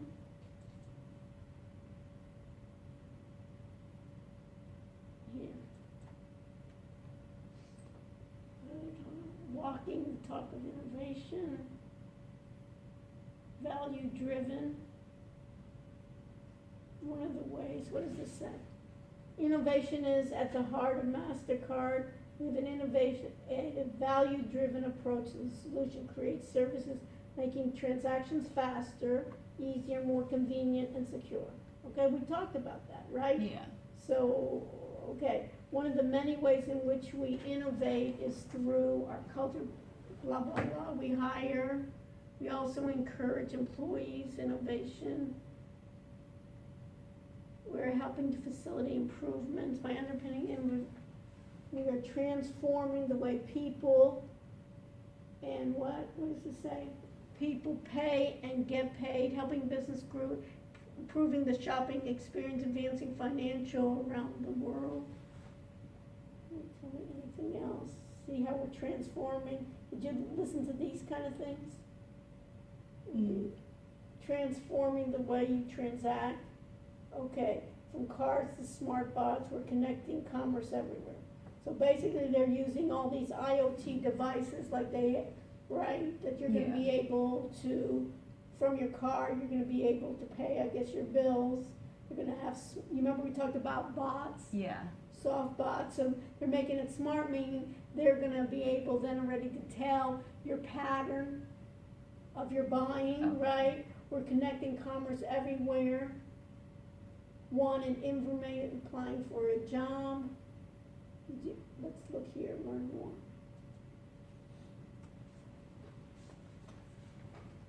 Master Agreement connecting latest security.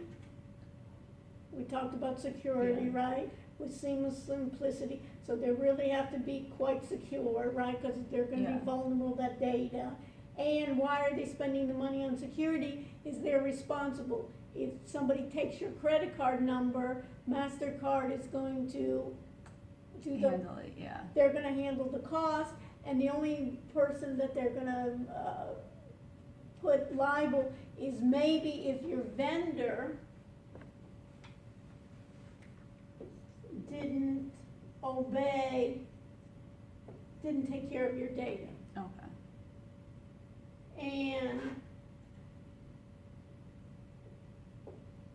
remember we talked about they have to secure your data.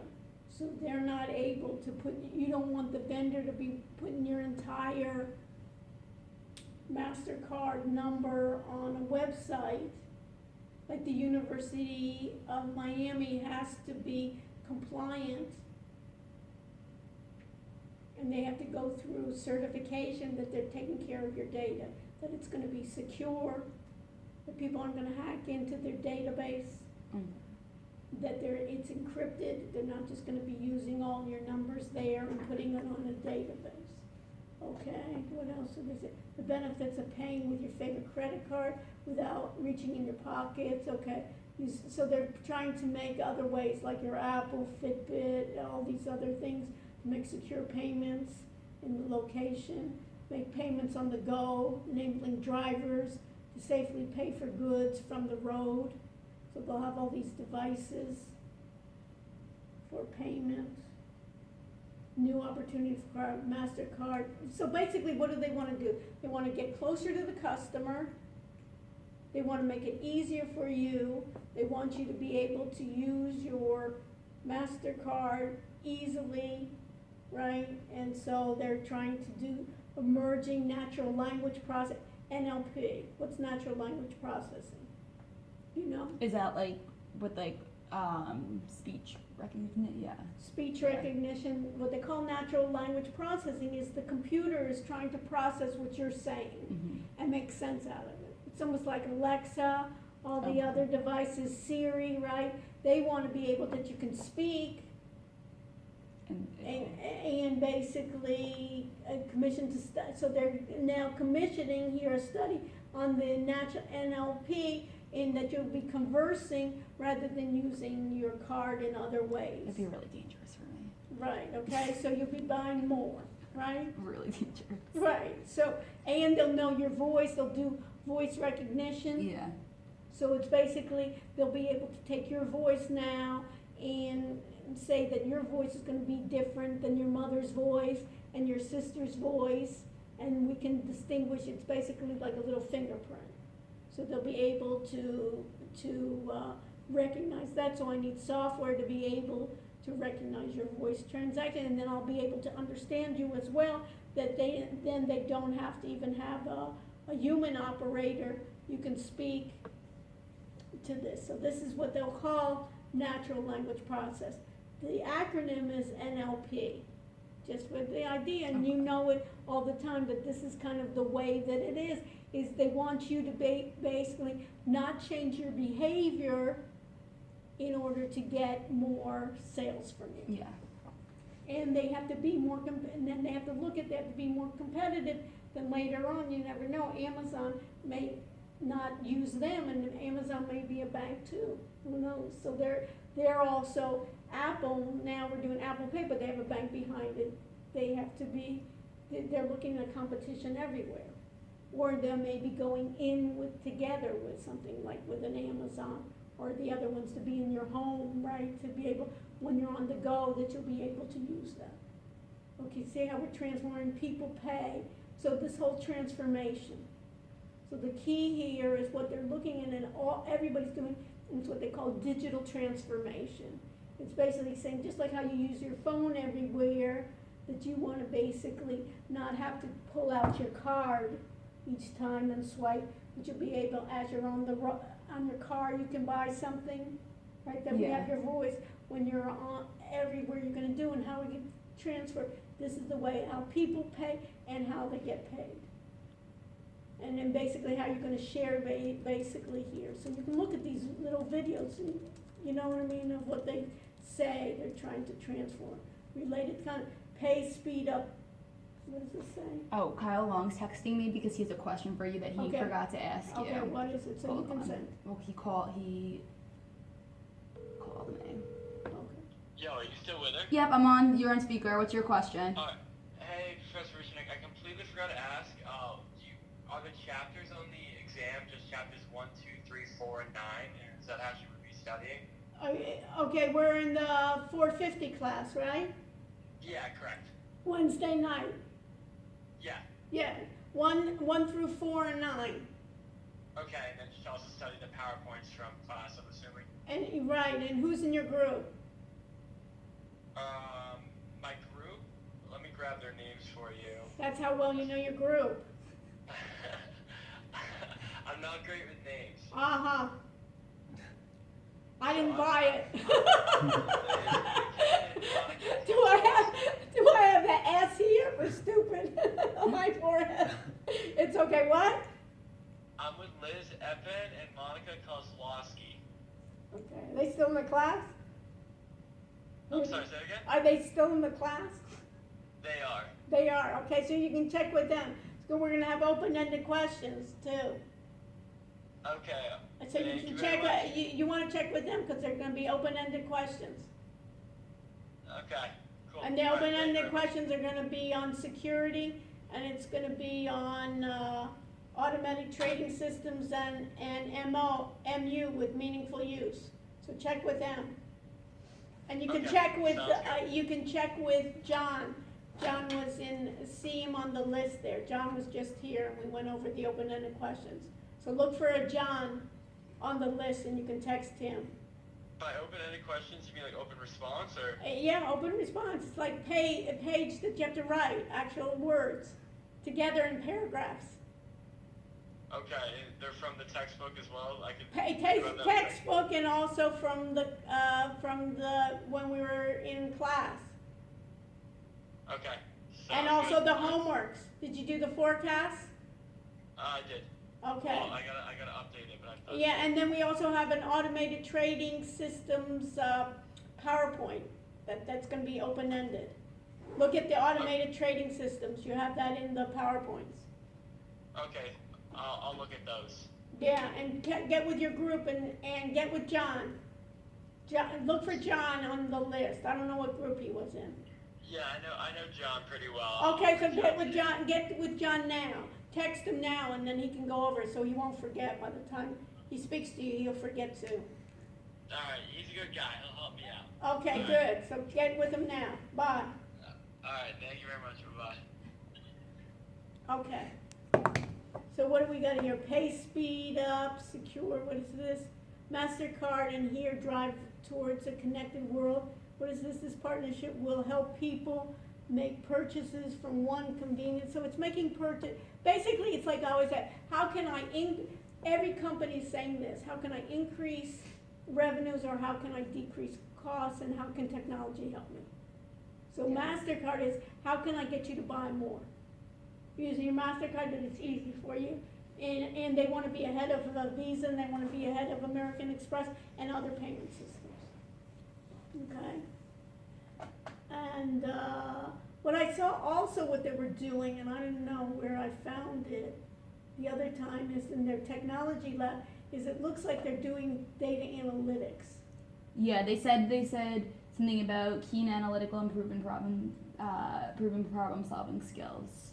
So it's basically, remember how we talked about data and data mining? Yeah. So basically, and we talked about dashboards. Yeah. So they basically want to see who are my best customers. Maybe I can give them, you know how they have in a lot of those reward programs and things like that, I can give you. I also want to do data analytics. I want to be able to forecast what certain people are buying. I want to do data mining tasks, so I want to do dashboards so I can get my different divisions to be able to look at at a screen that just will summarize my information, rather than looking at lists and lists of Excel spreadsheets. Think about it as a dashboard. He's the marketing manager for Latin America, and you're the marketing manager, let's say, for the East Coast. For New York, he's gonna have it different than you are, and then we may have another account executive, another one. I'm gonna give you a different dashboard that I'm giving you, and then you can drill down and drill up and say, hey, what were our weaknesses? Where did we do really well? Or which stores maybe are doing well? Who's using our MasterCard, right, in terms of events? What kind of promotions should we be doing? Have you ever seen those like they do for American Express, MasterCard, their advertising, right? They want to use your cards. So it looks like there may be data analytics too. That you're gonna do it. Did you take 150? Yeah, I took it last semester. And what did you learn there? I like know how to use Excel pretty well. Okay, and did you ever do pivot tables? Yeah, we did. Okay, so think about pivot tables. Okay. Is the idea is I want to break down my data, and I want to focus in on what country by country or by product. Yeah. Okay. So think about ways. And did you do Tableau too? Yeah, we did Tableau for a little. Okay, so it's the same kind of things of what are all those data, how to present data to executives to make better decisions, and then further down the row that it probably won't be in the internship is like the data. It's basically data mining, taking my data and find me insights that I didn't know about my data. Okay. There's other parts that they use in which they do the training for fraud.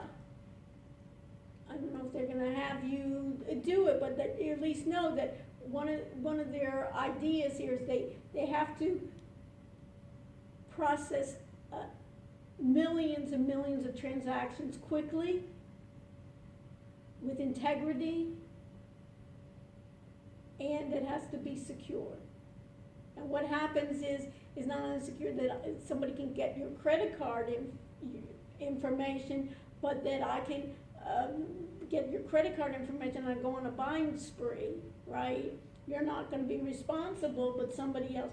And notice now, I saw even, I don't know who it was, even a commercial where they say, you forgot your card at a bar, and you say, oh, I looked in my wallet, I forgot that card, and then immediately you can do on your phone, you can lock it. Why are they doing it? Because it saves them money. Mm-hmm. Instead of just canceling it. Right? No, but you can't. Or can't. before, someone else takes it. It takes it and basically goes on a shopping spree themselves. Yeah. Right? It doesn't take long, right? They don't even have to go physically anywhere. Yeah. Go on the internet with your card, right? And I have and I have the security number there, and I start buying. Right? So, or they sell it or whatever. So, those kind of activities, but it's around data. So you have to speak intelligently about why data is going to be important, why transformation is going to be, the digital transformation, finding different ways, and that you're open to learn new skills. And when is the interview? It's next Monday. And is there how'd you know about it? I literally just applied because it came up on Handshake, so I just sent my application on it. And then I got a response saying, I was selected, I have to pick a time for an interview. And the interview is going to be video or what? I think they actually have people on campus recruiting for it. So it's going to be Monday morning at 9:30. Oh, you know what you should do, Dan? Go to where? On the Career Center? Or where? Yeah, Topple. So go to Topple tomorrow and find what the blurb is about. They probably gave them something. Okay. And then take a picture of it or something. And then on Wednesday, come back after the test, come show, or just email me what the blurb is, and then we can kind of, because maybe for Topple, they're telling them what they're looking for. Okay. In terms of interns. You can find out from them. Okay, that's a good idea. I'll go do And then you can even, and if they're there, you can say, oh, that'd be interesting. We're learning about that in class. You can even tell one of those recruiters, they know they can be a guest speaker to our class. And if they can't come directly, say we're broadcasting, they can come in via the internet to give us a talk about the ways in which MasterCard is using Okay. technology. Okay. So we can flip it on them, invite them Okay. to come to class. Okay. You know, Yeah. you're already having more self-confidence as you're inviting them, and then Yeah. we've had guest speakers, and we'd like you to come and talk about, and then you can even say, are you exploring blockchain? Okay. Ask them, they probably even don't know, but say, you read that, you have to read the article anyways for the class, right? So say that we're exploring blockchain, and we see that, you can even say, you know, when I know now that blockchain, one of the stumbling blocks of blockchain is it's secure, but it's slow in processing, and I know for number of transactions, it'd be difficult since you have to submit many transactions at a time.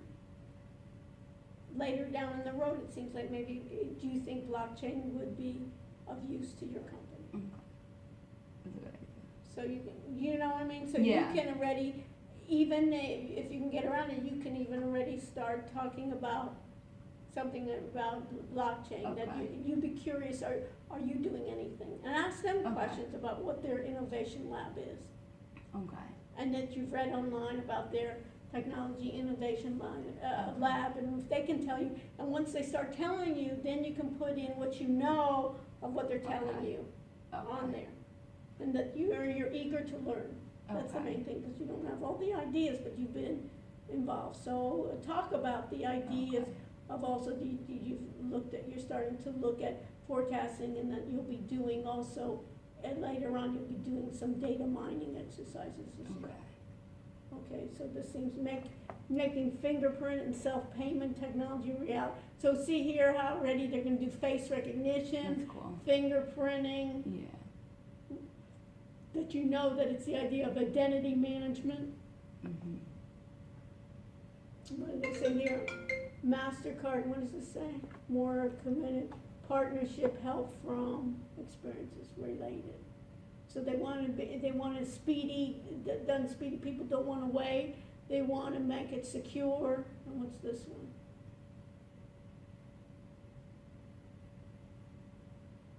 And combining payments, mapping technologies, so the whole idea of mapping, cities, people on the move, what are they saying here? MasterCard today announced what? An agreement, jointly create more connected experience. This partnership, as people look at the advantage of new technologies make. Under the agreement, two companies will build on their digital payments, okay? Mapping to take the friction out of increasingly mobile world and shape the next generation. The program idea will build on global standards. You remember we talked about global standards. API, that's a program interface. So what an API is if you have a software program and you want another software program to talk to it, you have like an interface to be able to connect together. So to enable a superior user journey to scale from personalized discovery, secure, you see how it has to be secure, and they want to do loyalty rewards. So that's their key, they'll do loyalty, they want to keep you as a MasterCard customer. Just like anything else, I want to give you, basically, are you a Prime member in Amazon? Yeah. So do you see on Prime member in Amazon, you buy in Whole Foods, they'll give you a certain percentage back. They Mhm. want to keep you as a loyalty customer. Airlines, want to keep you Okay. by points. MasterCard will be the same way, loyalty, you use MasterCard rather than Visa or American Express. So they're Okay. going- Today's announcement complements pioneering what has done over the past, partnering with car manufacturers. So you can see here, within your car, you're going to be buying. And now, especially when you're going to have the,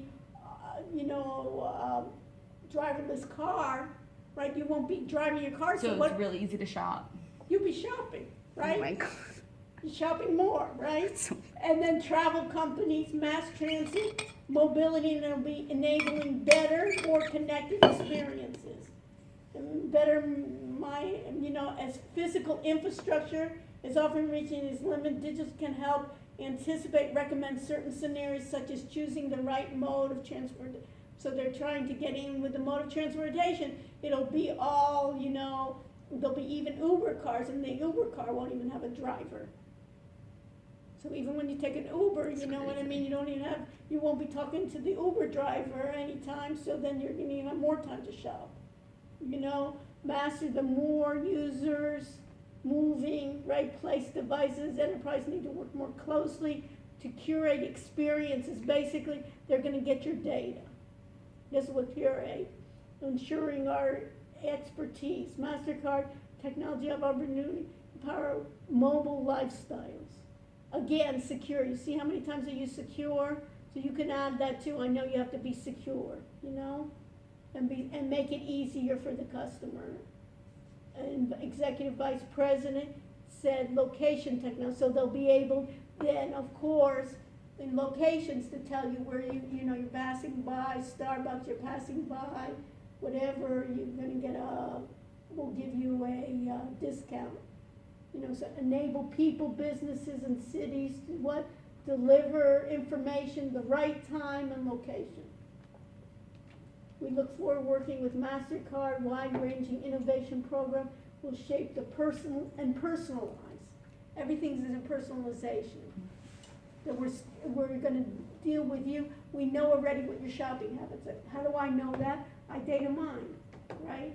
I know you shop with MasterCard, you shop for clothes and you shop for whatever, right? And he's shopping for electronics and sporting, right? So I'm going to send you coupons, right, for discounts for those types of things that you do. Or it's like that Amazon that starts recommending people that like this will like this outfit too.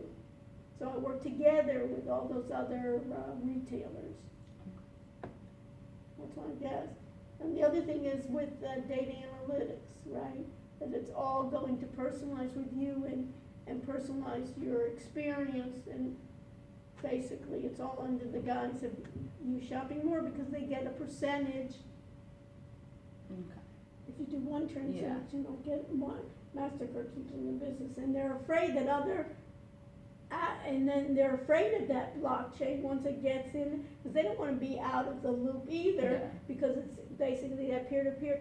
So I'm sure they have a division in MasterCard exploring it, but it's not fast enough for the number of transactions they need. But if they can get it, they won't lose out. Nobody wants to lose out. Everybody wants to sell more. So what my suggestion is find other things, and if things on Wednesday, if something that you find that you don't understand, I'll be happy to explain it to you, and then go to the career center and find what have you found, ask them, do they have anything about their internship? Okay. All right. And then we can kind of try to figure out and then find out. Yeah, because they didn't give a lot of what they were looking for. But at least the technology lab. But did they say New York City, or they? They said the one that I applied for was in New York. So. And what does it say? Of course, when I went back on there to find it, I guess because the application's closed, I can't pull it back up. But I found the same exact thing for the one in Miami. And what does it say? So it just says like proficiency in Microsoft Word, Excel, and PowerPoint. Okay. Proven team player with excellent interpersonal skills. Strong strategic and conceptual aptitude, and it says program components, hands-on learning through an assigned project with one of MasterCard's business units. Specific accountabilities will vary for each project, but may include development, data gathering, research and analysis, input into strategy and project management. Data. It's all data. It's all data. It's all analyzing the data, and you know what it's going to be on. Trying to look at their own users and potential and data mining and so forth, but it's data analysis. And if it's an intern, they're not gonna expecting you, you'll be working basically of doing data analysis probably that the people that have been working there wanna put onto the interns. Yeah. You know? Once you're there for 5 years, you don't wanna start doing the grunt work. Right, let's get an intern to start inputting the data or analyzing or cleaning up the data, right, or reviewing it, or in the beginning putting it to it. And then they'll go go to their bosses and prepare it. So, but it's a way in which you can already get in there and it looks, and if they like you, they'll offer you a job, and even if you don't like them, you've already got something on your resume that you Yeah. can know that, what's your major? I just actually decided I'm gonna do business tech, business law, double major. So, because I actually want to go into the entertainment industry.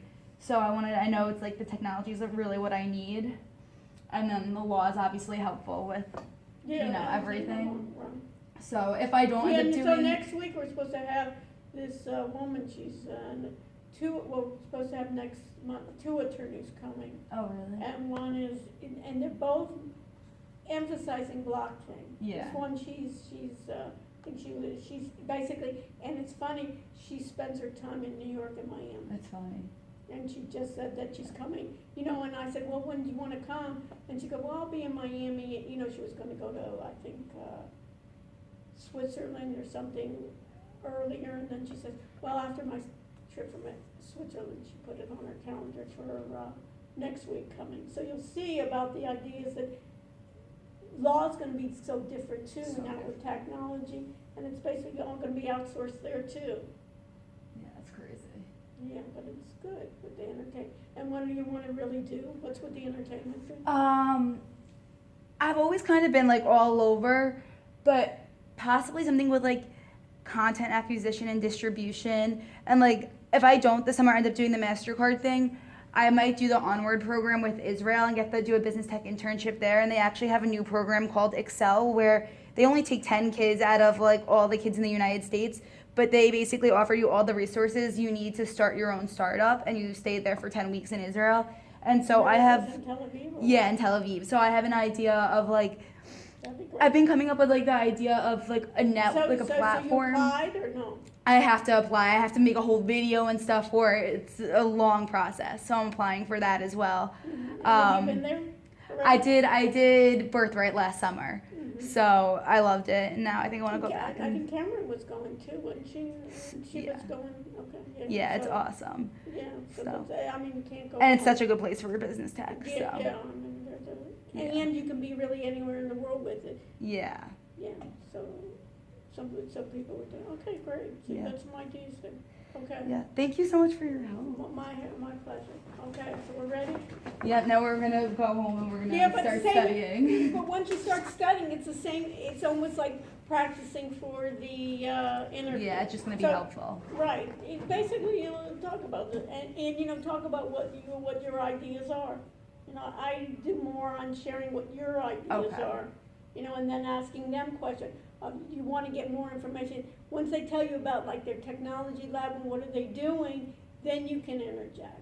Okay. Rather than just, and have them ask you questions, you ask them questions, and making it more of a conversation that you're interested in finding out really what they're doing there. Okay. Okay, Thank you so perfect. much. My pleasure. Okay. Have a good week. See You you too. on Wednesday. See you on Wednesday, and then if you find something, you can talk to me after the class, Okay. or you can send me something. All right, perfect. Well, thank you so much. My pleasure.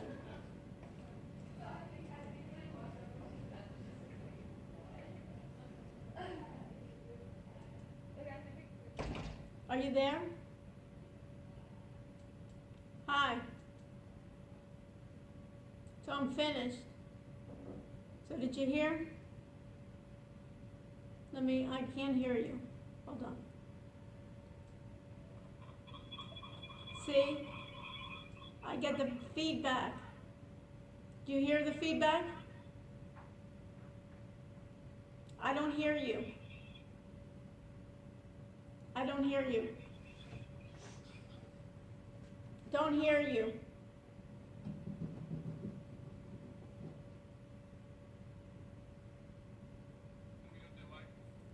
What? Yes. A little. I hear an echo of myself.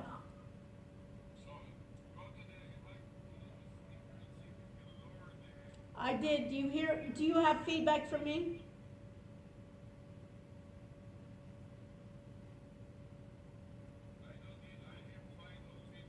Okay. I have a little echo. echo, but now it's better. Okay. All right, I'm gonna close down.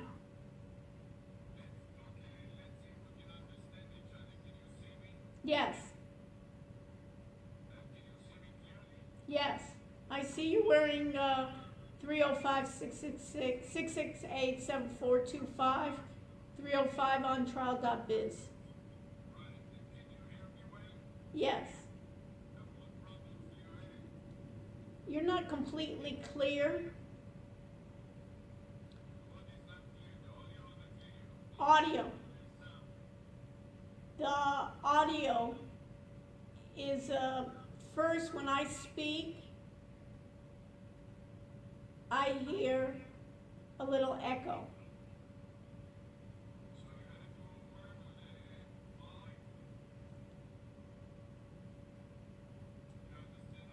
Oh, you know what it may be also? I'm wearing a mic. So let me pull down the mic a little bit. Okay.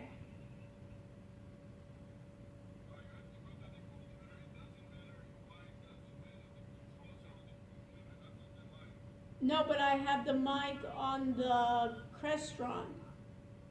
I'm wearing a Lapierre mic.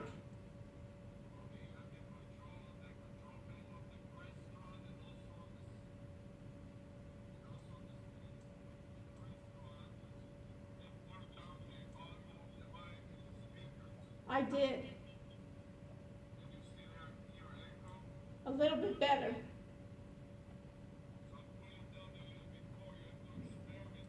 Yeah.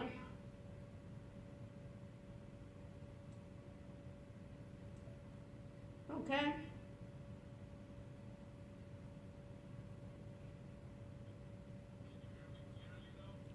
You're a little raspy.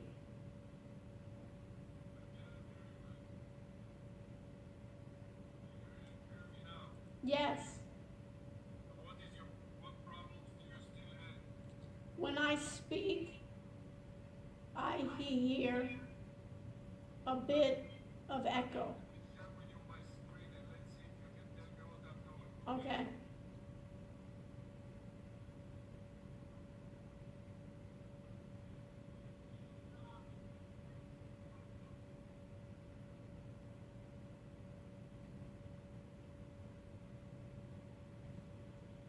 I see your face.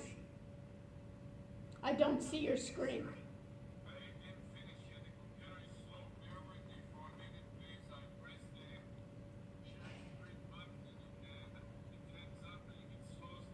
Okay.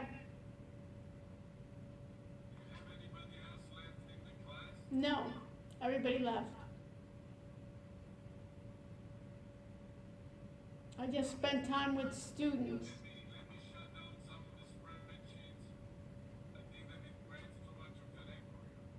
Okay.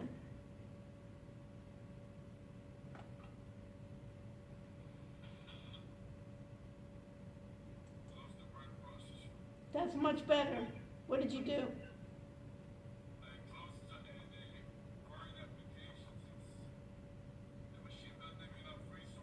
Okay. Let me shut down some things too. Let me shut down some things too. Maybe that's causing me.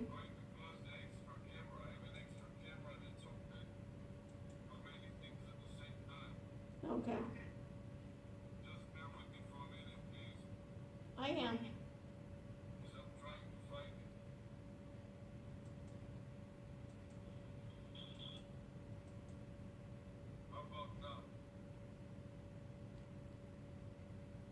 It's better. But my end, I hear echo.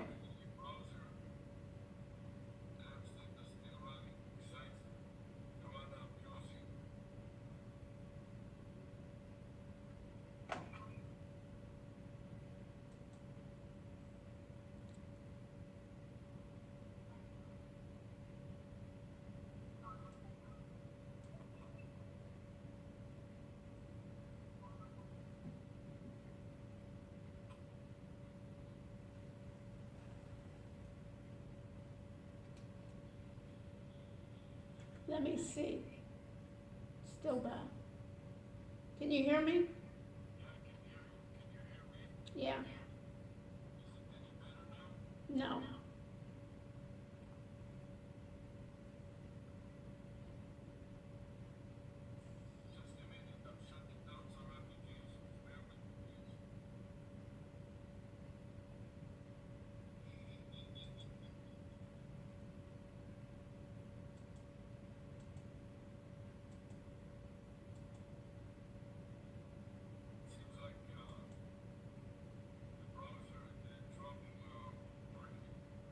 Okay.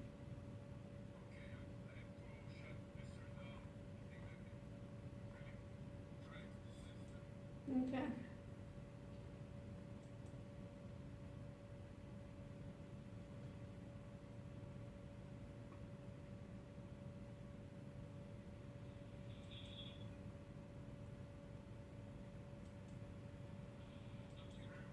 Yes.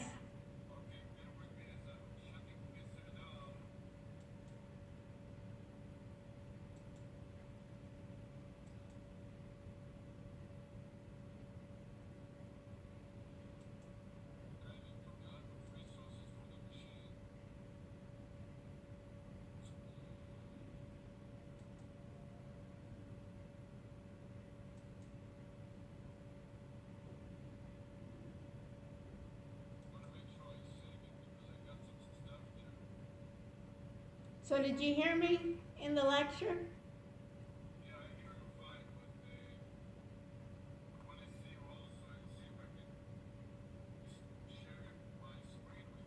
Yeah. It's like when you come across, it's like static. You know the how static sounds?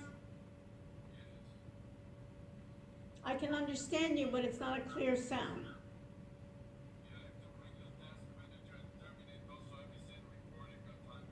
Okay. Sure.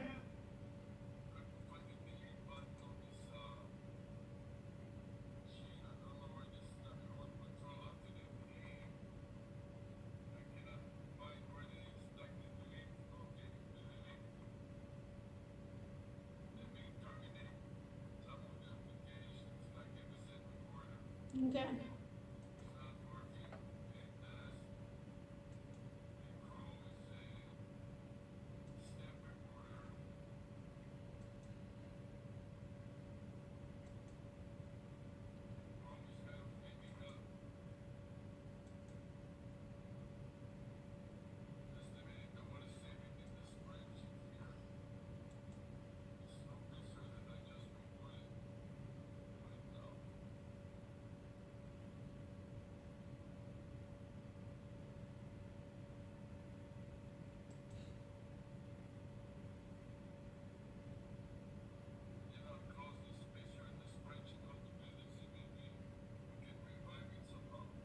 Okay.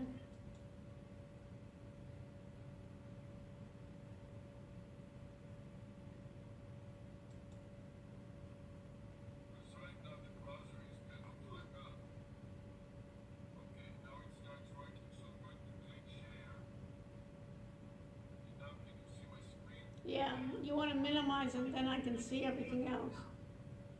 Now I just see you sharing, but I don't, it's, so now minimize that screen and then go to another screen.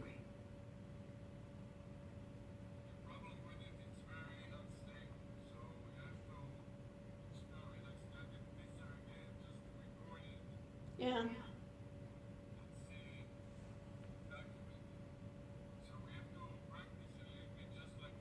Yeah. And how does my voice sound on your end? Okay. Because my end, when I speak, it sounds like I'm speaking in a tunnel. I can understand what you're saying too. Now I see a spreadsheet.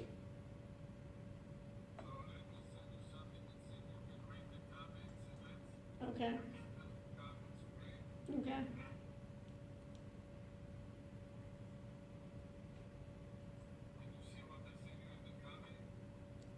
I see that you sent me drivegoogle.com.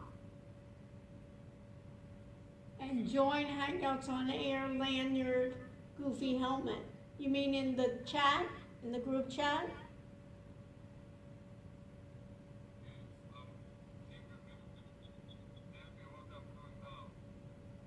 I can't tell because I can see your task manager. I can see Google Chrome, Microsoft. Your spreadsheet in the back. What? Yeah. The voice is not good. The audio. You hear how it goes da da da? Yeah. But I can understand you.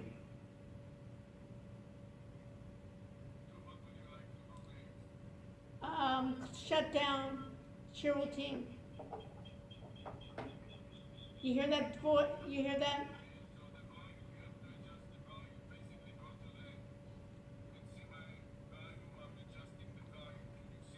No.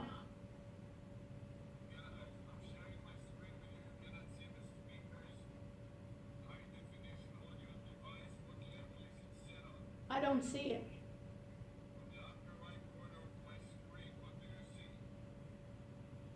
I don't see it. You wanted to maybe, let me turn off the group chat. Let me exit, close the group chat. Now what are you showing me? I see that you're doing the MSN recorder. I see that part. But I don't see your volume control of your audio. Oh, your speaker, because my face is Dr. S. Rushy, and you are overlapping the speakers. No. Move that speaker volume definition, because those little faces that you have, then I don't see it. All I see is the beginning where it says open mic. Now I see it. Yeah.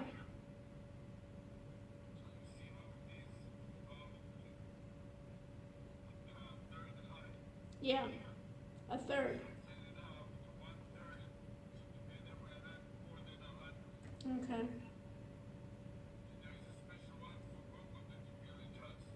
Google Hangouts. Yeah.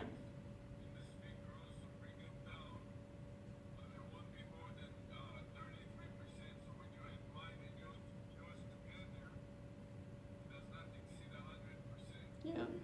My speakers now are 46%. Let me open up my volume speaker, mixer. Okay.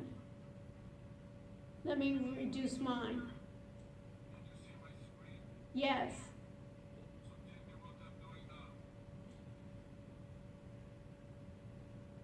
You opened up PSR. And then you have recorded steps.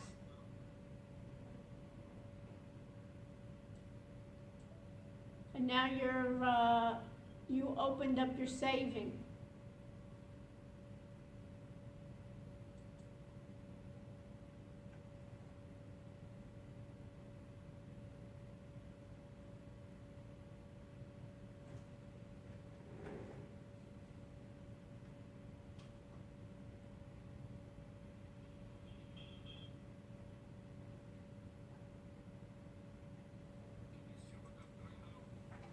Yes, you copied the file name.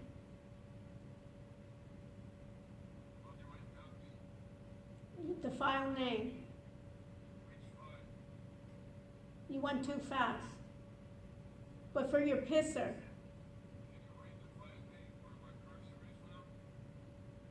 I can see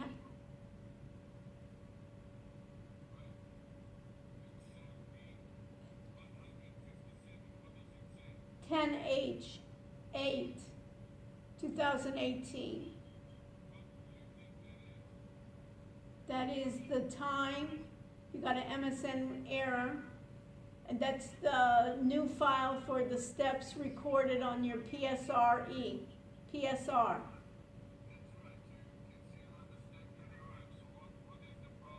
Just the audio. The audio. Yes.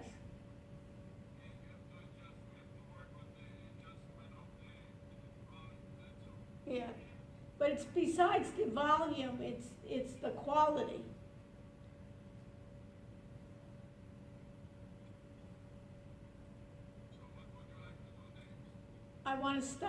I want to stop the broadcast.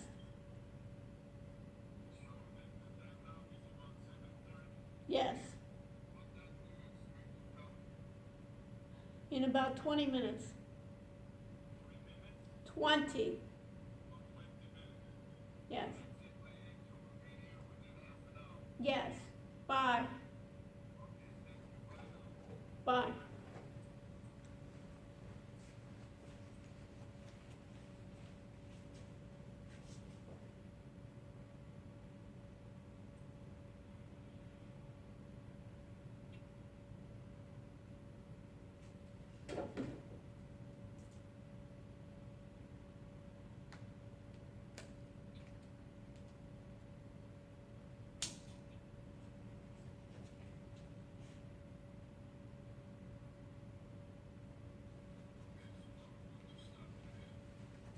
I hear you still. I'm going to stop the broadcast, okay?